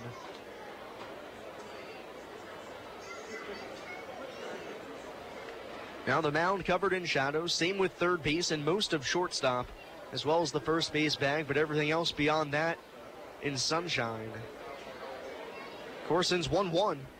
Fastball down and away. Long leaves it there, and it's 2-1. You know, I got a kick out of your interview with last night's pitcher when he said relief pitchers come in, they try to overpower the batter with fastballs, and you know, it's so true. They do. Corson's gone fastball, curveball, fastball on Long. The count's 2-1. Cronin out at second, 2 outs. And with Corson coming set, Long calls time and steps out. Otters down by 2 runs, bottom of the 5th. Got 7 more outs to work with here to try and mount a comeback. Corson steps off the mound again. I feel like we've seen a lot of that here today. Yeah. I tell you, and the people are still coming in. My God, coming for the second game. What a crowd we have. The 2-1, lined into right field. That's going to drop for a base hit. Ramirez fields it towards the line, picks it up. His throw to the plate is just late. Cronin in with a slide by the tag of the catcher, Ewing. It's an RBI single for Ryan Long, and we've got ourselves a 1-run ball game. Right. Well, Ryan didn't get the home run I wanted, but he got the RBI, and that's what counts. Yeah, we got a new ball game. Now here's the guy that could, he's been having hard luck. 2 shots down there to third, and they're both robbed of base hits. Now it'd be wonderful if he could hit one out of this ballpark and put us ahead 4-3. Harrison at the plate. Otters have made it a one-run game, 3-2, bottom of the fifth.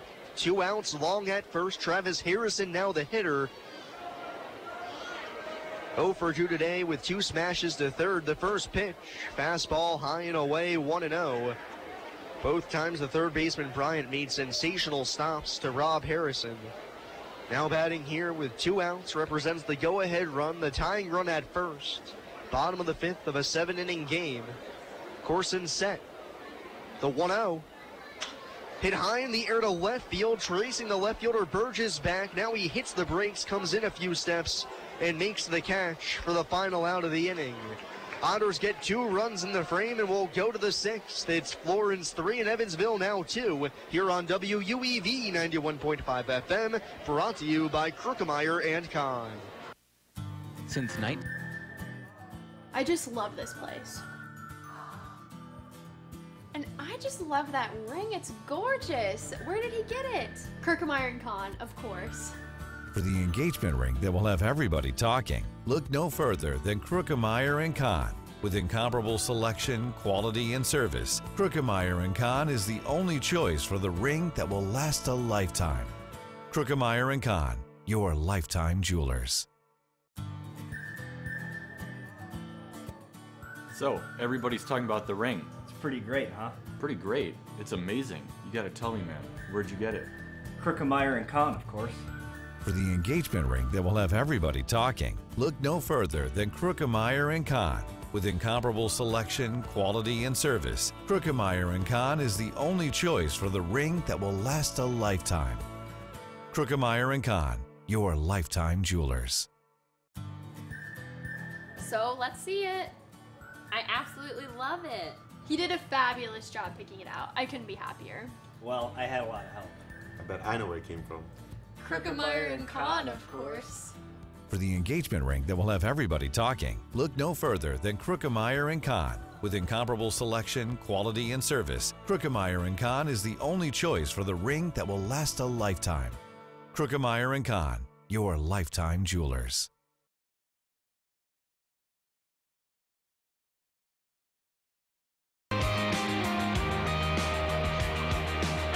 Top half of the 6th inning coming your way. It's Florence 3 and Evansville now 2. They've made it a one-run game. And also forced manager Dennis Pelfrey to dip into his bullpen early in this 7-inning game.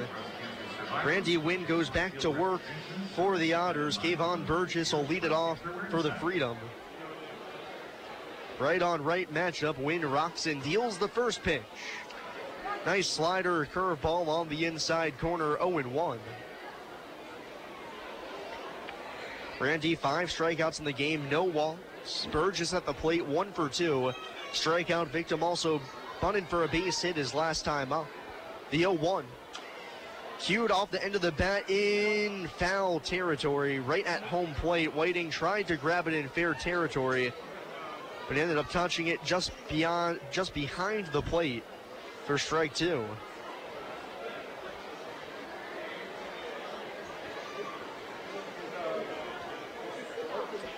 His last time up, that bunt he put down was a beautiful bunt. Ryan came in as hard as he could, tried to backhand it, or barehand it, didn't. Wins 0-2 pitch. Fastball down and away, 1-2. Randy now up to 89 pitches. We've seen him go to as many as 130 in a game. Oh, let him go 150. 1-2 pitch. Hit on the ground towards the hole on the left side. Third baseman Long ranges there, throws to first in time to get Burgess by a step and a half for the first out of the frame.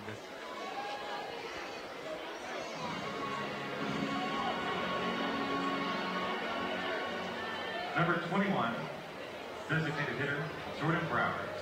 With Burgess retired, that brings up Jordan Brower. 1 out, nobody on. Freedom still in front by 1. 3-2 the score. Brower 0 for 2, but did score a run. Now swings at the first pitch out in front of the breaking ball and taps it back to the screen for strike 1. Yes, Sammy, this is a nail biter.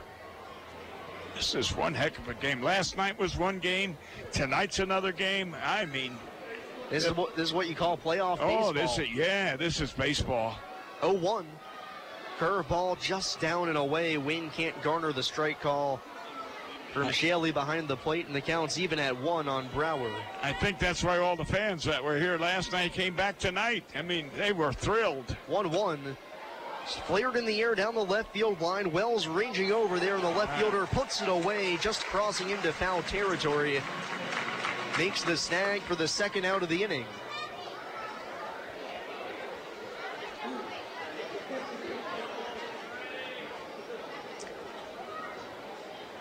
Number 6. Yeah, we got a big crowd down there under that left field tent. We got a nice crowd out there at the Bud Light Lime patio.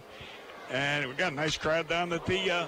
First pitch to Taylor Bryant nearly takes off the head of Randy Wynn. A line drive back up the middle. That's Bryant's second hit of the game, and that'll extend the 6th inning here for at least one more batter. Bryant aboard at first base, his second hit of the game. And Mr. Jacob is at bat.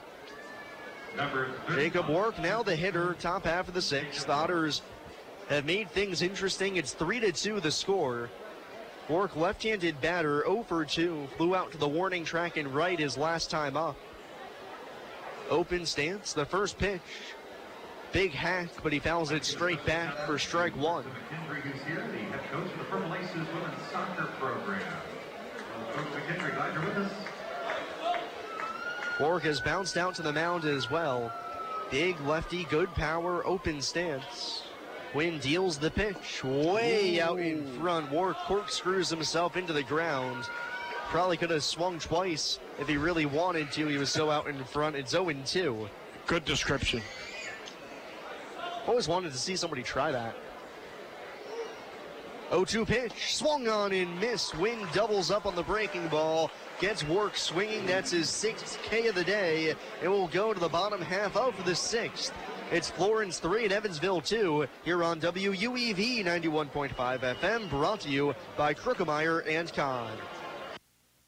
Injuries are inevitable. It doesn't matter if you're playing baseball, walking the dog, or falling from a ladder. Injuries happen. When they do, Tri-State Orthopedics offers treatment for sprains, strains, and fractures by medical specialists. Tri-State Orthopedics is located at 225 Cross Lake Drive in Evansville, just north of the Lloyd and I-164. Tri-State Orthopedics can be reached by phone at 812-477-1558. Its urgent care line is 812-474-OUCH. Tri-State Orthopedics, a proud supporter of Evansville Otters baseball.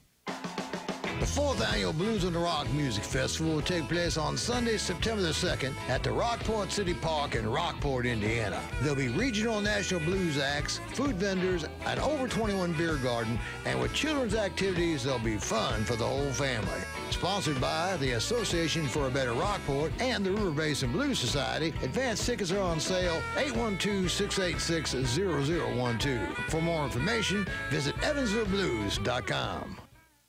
The University of Evansville bookstore, located on the first floor of UE's Ridgeway Center, is your one-stop shop for University of Evansville apparel and gifts. The bookstore features various UE items, including clothing from Nike, J America, and Cotton Exchange. The bookstore is open Monday through Thursday, 8 a.m. to 6 p.m., Friday, 8 a.m. to 4:30, and Saturday, 10 to 2.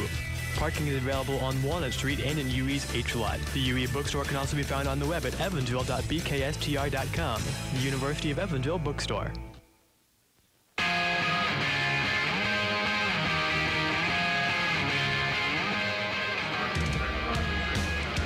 The bottom half of the 6th inning we go. Evan Corson stays on to pitch for the Florence Freedom. The southpaw has a trio of lefties due up at the plate here in the bottom of the 6th. It's Florence 3 and Evansville 2 in the first game of the doubleheader between the second place club in the West against the 4th place club.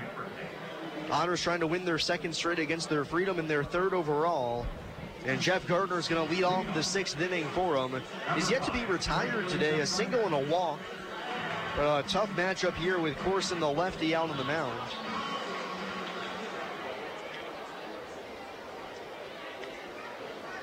Corson still from the stretch, nobody on. Comes set, his first pitch. Fires a fastball high for ball 1. Got a righty already warming up in the bullpen for Florence, so I imagine once Corson faces Gardner, Bush, and Whiting. The ready will be called upon for the bottom of the order. 1-0 to Jeff.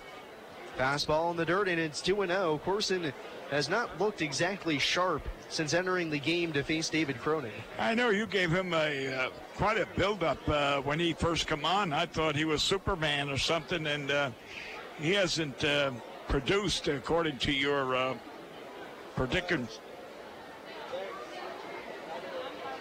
2-0 on Gardner, the pitch. Fastball outside, 3-0 coming into this game. In 9 1/3 innings, which granted is still a small sample size, he had dominated. 14 strikeouts, 2 walks, six hits allowed. 3-0 on Gardner, the pitch. It's high, ball 4 straight out of the zone. The Otters have the tying run at first to open up the bottom of the 6th. Now, here's a big question. What do you do with Mr. Bush?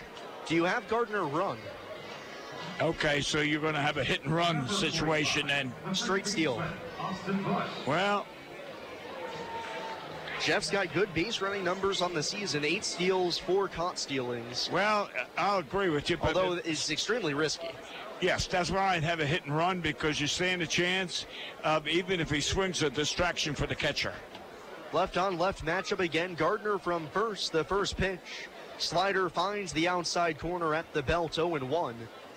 It's 3-2, Florence on top, bottom half of the 6th inning. Austin Bush is the hitter, he's 0 for 2. And go ahead. Jeff Gardner at first, the tying run. The 0-1 swung on and missed. High fastball, Bush waves and misses. It's 0-2. And Andy's not giving any signs at all.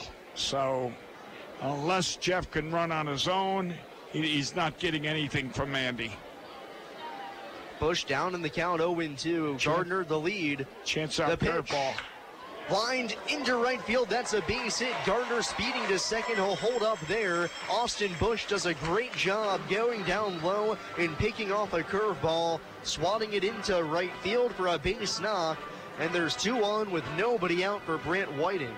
Now you got to have a bunt. You got to be bunting. I don't care who you're bat.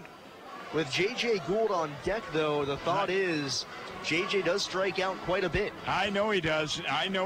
And yet, out comes the pitching coach again, or rather it's the manager. He's gone. Dennis Pelfrey. He's coming on, and he's going to get Jonathan Tripp in from the bullpen. We've got a pitching change. Evan Corson is done. We'll take a quick break. Otters threatening here in the bottom of the 6th. 2 on and nobody out. We'll take a break on WUEV 91.5 FM, brought to you by Krukemeyer and Kahn.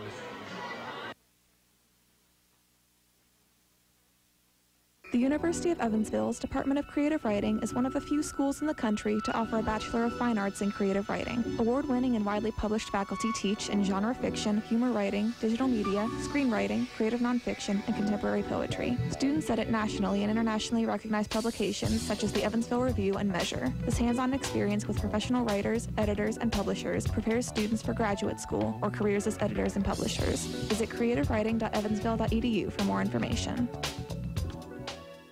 Giving our best has prepared us for being the best. Announcing the University of Evansville's Harlaxton College as the #1 ranked study abroad program in the nation. As a part of the UE experience, we offer all our students an unparalleled foreign study program. More than 60% of UE students study abroad.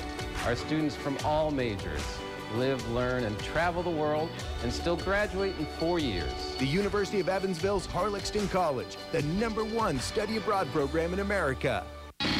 You're listening to exclusive coverage of Evansville Otters baseball on 91.5 FM WUEV Evansville. That did not go as planned for manager Dennis Pelfrey. Brings on Evan Corson to face the middle of the order, which is all left-handed hitters for the Otters. And Evan Corson can only retire 1 out of the 4 men he faces, and nobody here in the bottom of the 6th. There's men at first and second with nobody out, and the new pitcher is Jonathan Tripp. Tripp normally the closer for the Freedom, but Dennis Pelfrey feeling this is when the game could get away from the Freedom. So he'll go to his stopper now to stop it before the dam completely breaks. Right-handed tosser, Tripp 6'4", 190 pounds, 3-3 with a 2.03 ERA, 10 saves, 31 innings, 36 strikeouts, 11 walks, and 25 hits allowed. And it's going to be Brant Whiting due up to hit, with Jeff Gardner out at second and Austin Bush over at first. The Otters trail by 1 run here in the bottom half of the 6th.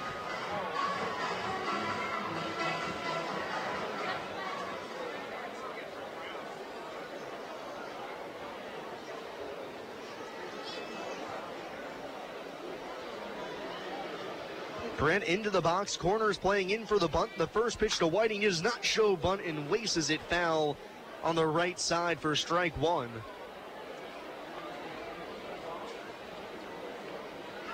Andy went to that belt. Here it goes. Let's see what happens. 2 on, nobody out. Otters down 3-2, bottom of the 6th. First game of the doubleheader. Game 2 starts a half hour after the completion of game 1. 0-1 pitch. Popped in the air down the left field line. That's going to twist out of play. And it's quickly 0-2 on Brant Whiting.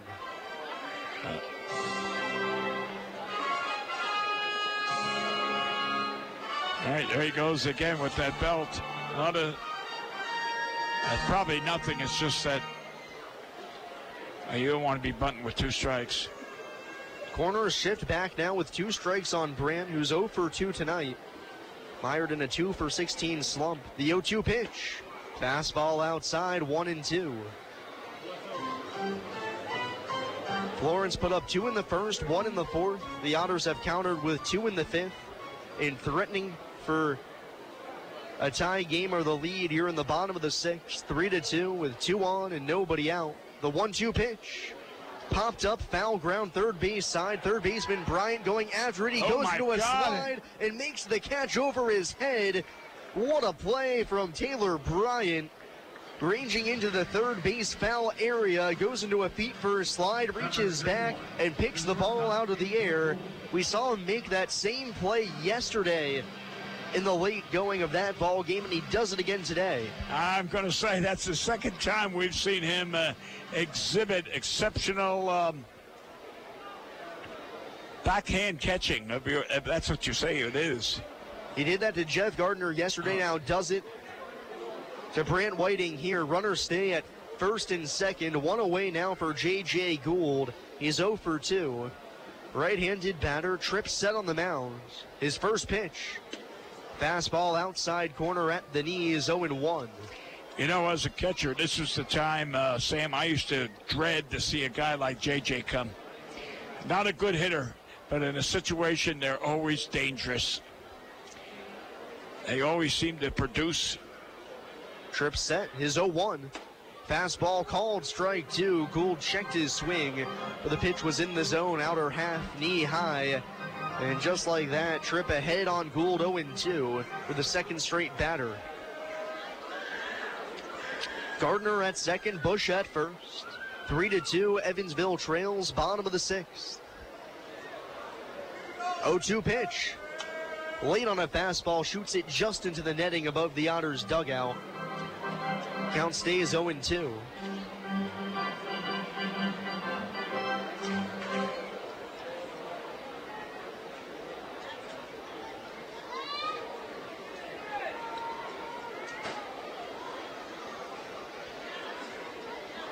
Still 0-2 on Gould. Tripp comes to the ready. His next pitch swung on and missed. Gould waves at the fastball. Tripp blows it by him. And now with 2 away, it's going to be up to Hunter Cullen to try and bring home the tying run.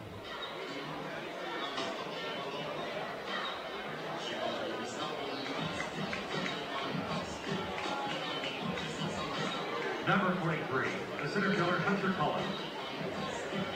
Hunter 1 for 2 today, singled and scored the first run of the game for the Otters.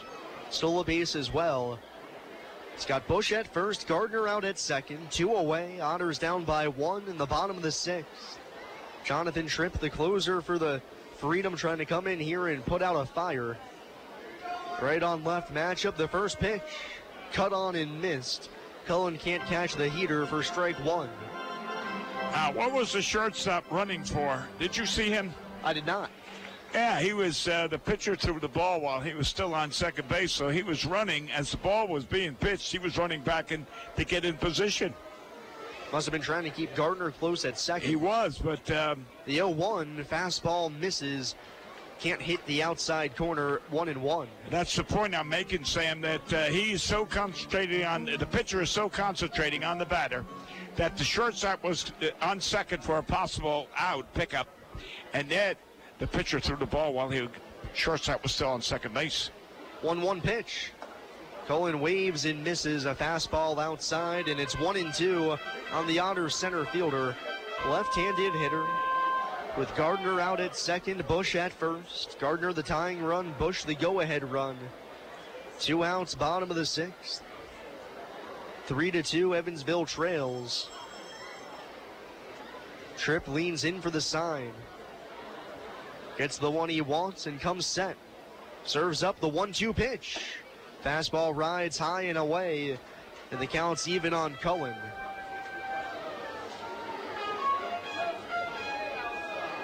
Right fielder's in the sun. Other than that, left fielder, center fielder are all shade in the shade except the right fielder. 2-2 pitch. Hit high in the air down the right field line. Long run for Ramirez going towards the corner. He reaches up and makes the catch. Just going on to the warning track in the right field corner to put it away and end the inning. Otters threaten but can't push anything across. We'll go to the 7th. It's Florence 3 and Evansville 2 here on WUEV 91.5 FM. Brought to you by Krukemeyer and Kahn.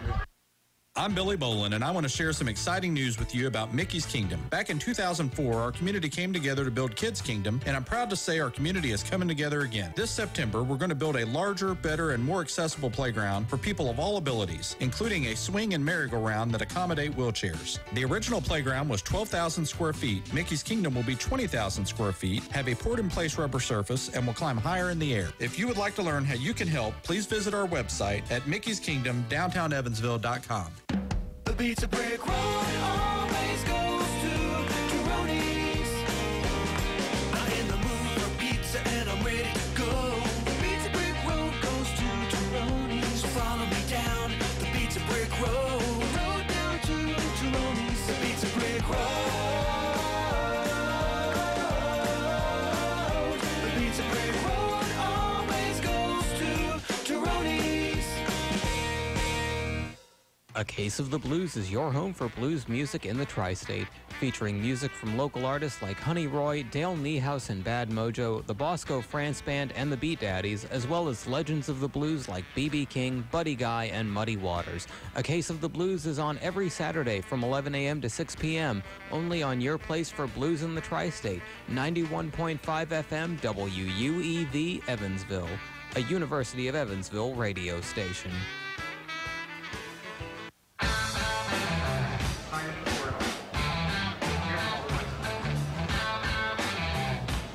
Brandy Wynn back to the bump for the Otters. Looking to throw what would be his fourth complete game of the season. But right now, the Otters on the short end of things, trailing 3-2. And Wynn will try and keep it that way here in the 7th. John Price Jr. leads it off for the Freedom. It's Florence 3, Evansville 2 in the first game of this twin bill. 7th and final inning of action. Right on right matchup. The first pitch to Price is a fastball on the outside corner. He shortened a bunt, but did not attempt, and that's strike one on him. So go ahead, Bill. I was going to say that might just be to draw. 0-1 pitch hit hard on the ground to short. Gould gobbles it up, takes a crow hop, and throws out Price Jr. at first for the first out of the inning. I was going to say, Sam, that might have been just a draw long in so that he could, slash one by him. A lot of times a batter will do that, Now the lineup turns over for Austin Wobrock. 1 for 3 today. He singled and scored leading off the game. Came around on that home run from Caleb Lopez. Right now the difference in this game. Wynn's first pitch to him, a breaking ball down and in. Wobrock nearly swung, but he's able to hold up while on his heels for ball one. Wynn working quick, the pitch. Curveball slips out of the hand, ends up a little high, and it's 2-0. Now I've got this Wobrock getting a signal to left field, then flying out to left field twice. The 1-0, or 2-0 rather, is a fastball at the belt, 2-1, correct? Yeah, so I mean, he's hitting left field. Wynn unfurls the 2-1 pitch. Lined into left field, that's going to be a base hit towards the line. Wells over to cut it off, picks it up. Wobrock with a wide turn around first, but he's going to hold up there. Throw back in from Wells to the cutoff man came quickly. Second base knock of the game for Wobrock. He'll be at first base with one away for Caleb Lopez. I assume he can run. Wobrock 0 for 3 in stolen bases this season. Oh, 0 for 3. Oh, okay. I guess they thought he could steal. Did that, and then manager Dennis Pelfrey said no. Well, here comes the hottest hitter in this game. Lopez 3 for 3, a 2-run home run in the first and 2 singles. Looks like Mitch Aker about to get hot and ready down in the Otters pen. Throw over to first, and Wobrock back in with a dive. We got a lot of people down that bullpen. We don't use them all. Win set. His first pitch to Lopez.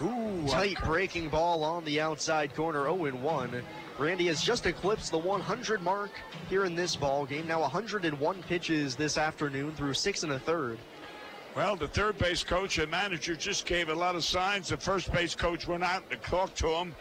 Throw over to first, and Wobrock back in sliding. You edified me yesterday by telling me as long as the coach, the runner is on the bag, the coach can be on the field. I didn't know that.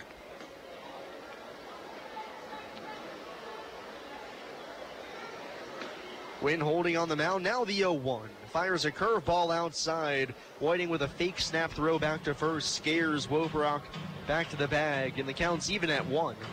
1 away, top of the 7th. Got ourselves a nail biter here at Bosse Field. It's Florence 3 and Evansville 2. Randy Wynn trying to walk the tightrope through the middle of the order for Florence and come out squeaky clean to give the Otters a chance to walk it off in the bottom half.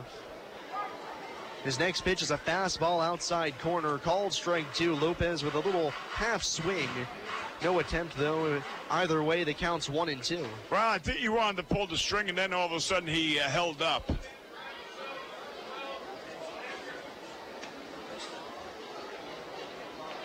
Before the next 1-2, a throw over to first, and they nearly had Wobrock win with some quick feet out there. He's got a quick move to first base and accurate, very accurate. A ball and 2 strikes on Lopez. The pitch just got a piece of it off the end of his bat. It'll squirt into the Otters dugout. Still 1 and 2, but Wynn had him leaning on a good breaking ball.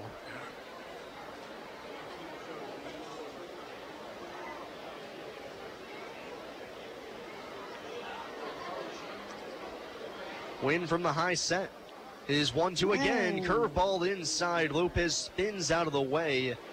So what he should have done is just let that ball hit him. I'm talking on the positive side for them and negative side for us, if that's correct. 2-2 on Lopez. Here it comes. Hit high in the air to deep left field again. Wells tracing back at the track, at the wall. He looks up. It's out of here. The second home run of the game for Caleb Lopez. And it comes here in the 7th. His second 2-run shot of the day. And it's now 5-2 Florence. Same batter. 4 for 4. Have yourself a day, Caleb Lopez. He came into this game with 2 home runs. He's now gone yard off of Randy Wynn twice. 4 RBIs, 2 home runs, and 4 hits. And Florence now leads 5-2. It must be some kind of a ceremony they got. Everyone had a cup of water and they threw it in his face.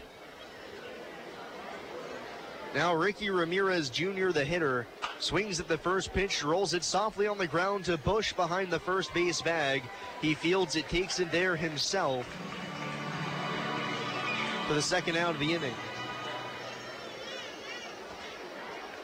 Well, we went from 2-0 to 3-0, 3-1, 3-2. Now it's 5-2. Number 44, catcher, Skylar Ewing. And we got, what, 3 outs?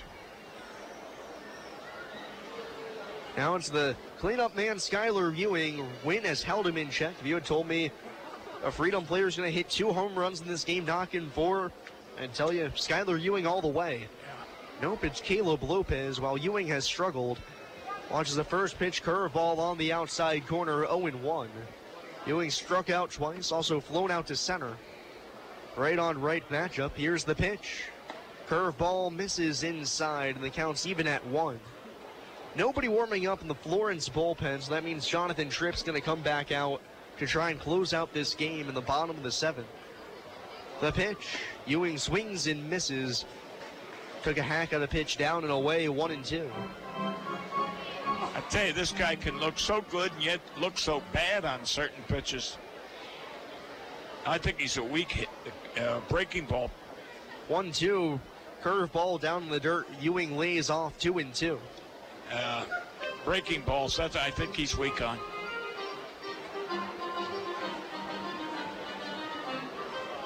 Ten hits now in the game for Florence, out hitting the Otters 10-5. The 2-2 pitch.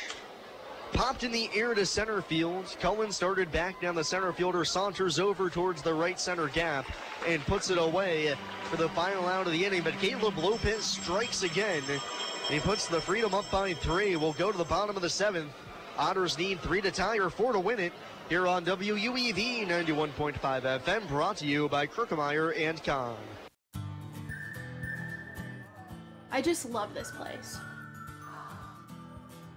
And I just love that ring. It's gorgeous. Where did he get it? Krukemeyer and Kahn, of course.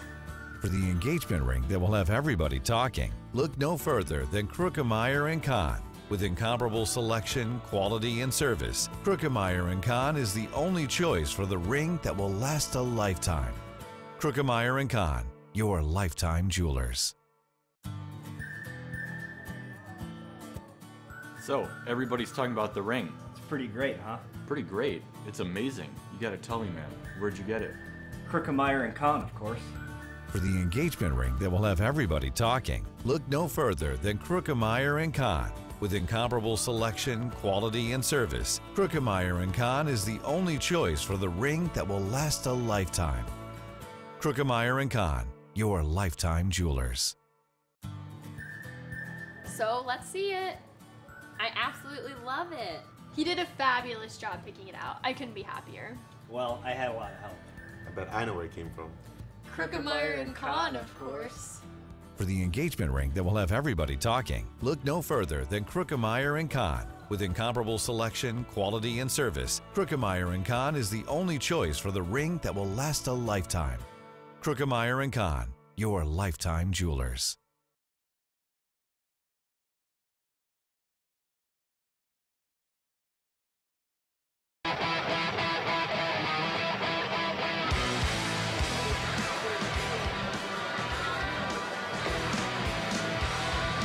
Ladies and gentlemen, your attention please. This is James Florence. Number 27, Connor McDowell, who's now in left field. 27. New left fielder out there for the Freedom, number 27. Cutter McDowell's going to be manning left field in place of Caven Burgess. The Otters need 3 runs to tie or 4 to win it. It's 5-2 Florence as we begin the bottom of the 7th. Jonathan Tripp, who closed out the 6th inning and squashed a potential Otters rally that could have tied the game, stays on to pitch the 7th, try and earn the 2-inning save. First pitch to Zach Wells, leading off the innings, a fastball on the outside corner for strike 1.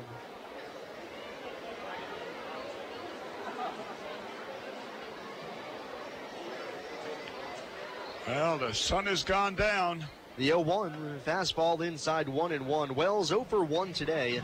Walked back in the 3rd, also struck out swinging.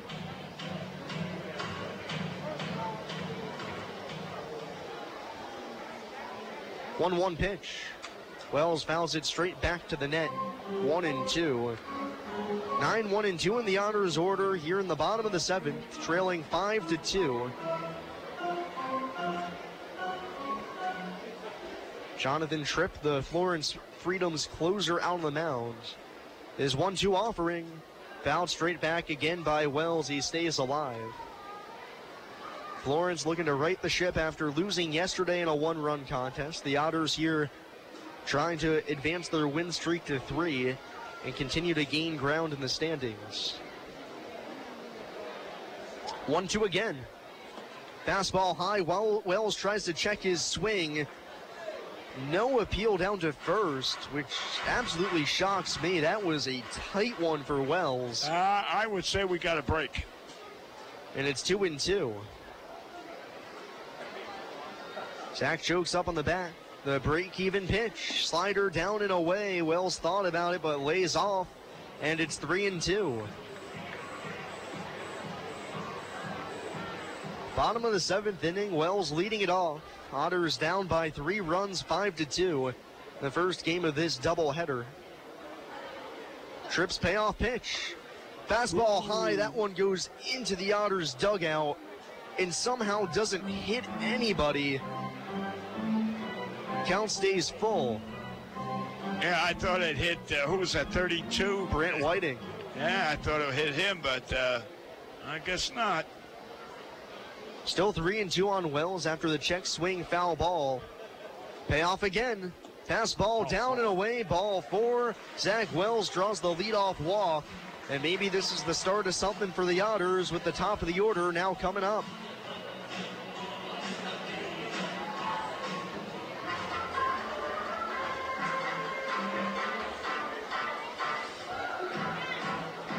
Back to the top of the order, Philadelphia. Number 6, second baseman, David Cronin. Meeting on the mound now between the catcher Skylar Ewing and the pitcher Jonathan Tripp. Wells is aboard at first, and the top of the order now coming up for Evansville. David Cronin, the hitter, brought home the Otters' first run of the game with a single in the 5th. This is where the pressure's on.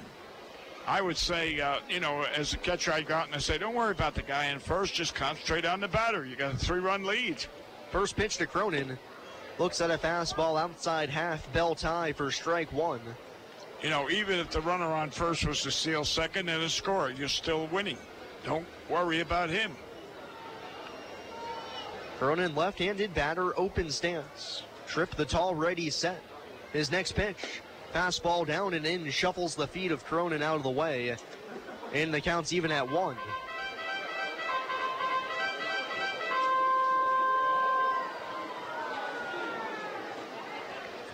Zach Wells at first, nobody out, bottom of the 7th. 5-2, Florence leads. The 1-1 pitch. Cronin swings and pops it up, foul ground, third base side. Bryant chasing after it. The third baseman puts it away right in front of the E's for everyone logo that's painted onto the field. Cronin pops out for the first out of the inning. You know, it'd be interesting to find out if that third baseman played football and whether he was an end. The way he goes out after fly balls, he had to play football.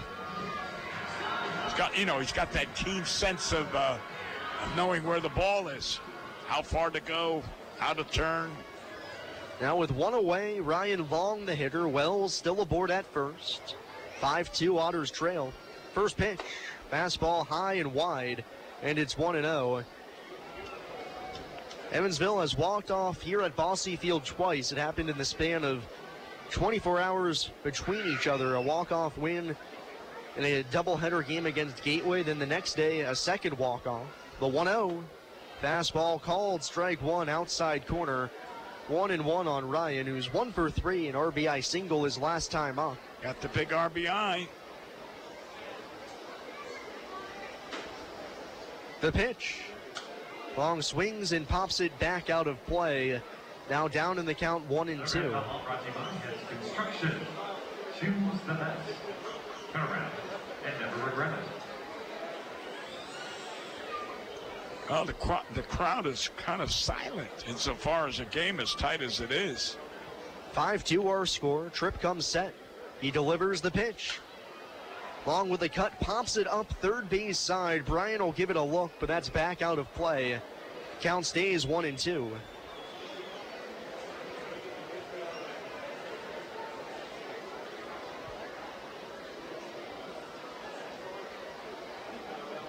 Bryan battling here with Zach Wells at first, one away. Bottom of the seventh, the final frame in the first game of this doubleheader. 1-2 again. Long swings and misses, chased a high fastball. Tripp punches him out, his second K out of the bullpen. The Otters are down to their final out in the form of Travis Harrison. Number 17, the designated hitter, Travis Harrison.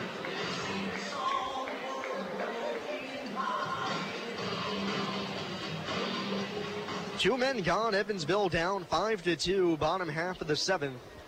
Zach Wells at first, 2 away for Harrison, 0 for 3 tonight. The first pitch, swings and lines it out to left field. Left fielder McDowell started left and then dives back to his right and puts it away to end the ball game. It wasn't pretty, but McDowell with the diving grab to end this one on the line shot off the bat of Harrison. And Florence takes the first game of the doubleheader 5-2. Just a tough break for the Otters. Some balls hit hard, not many of them dropped. Caleb Lopez hits 2 home runs, drives in 4 of the 5 runs that Florence scored. Snap the 2-game winning streak with a loss here in the first game of the doubleheader. I think the hardest player was Mr. Harrison, that hit the ball solidly every time up and yet didn't get a base hit. Sometimes that's just the way the cookie crumbles. I tell you. And we'll take ourselves a short little break here. We'll send you back to normal programming now. Be back on the air right around first pitch time, which should be about a half hour or 45 minutes from now. We'll let you know when that is. Your final score here in the game 1 of this doubleheader, it's Florence 5 and Evansville 2. For Bill McHugh, I've been Sam Jelinek. We'll be back on the air in just about a half hour. Be sure to stay with us. You've been listening to Evansville Otters Baseball here on WUEV 91.5 FM, brought to you by Krukemeyer and Kahn.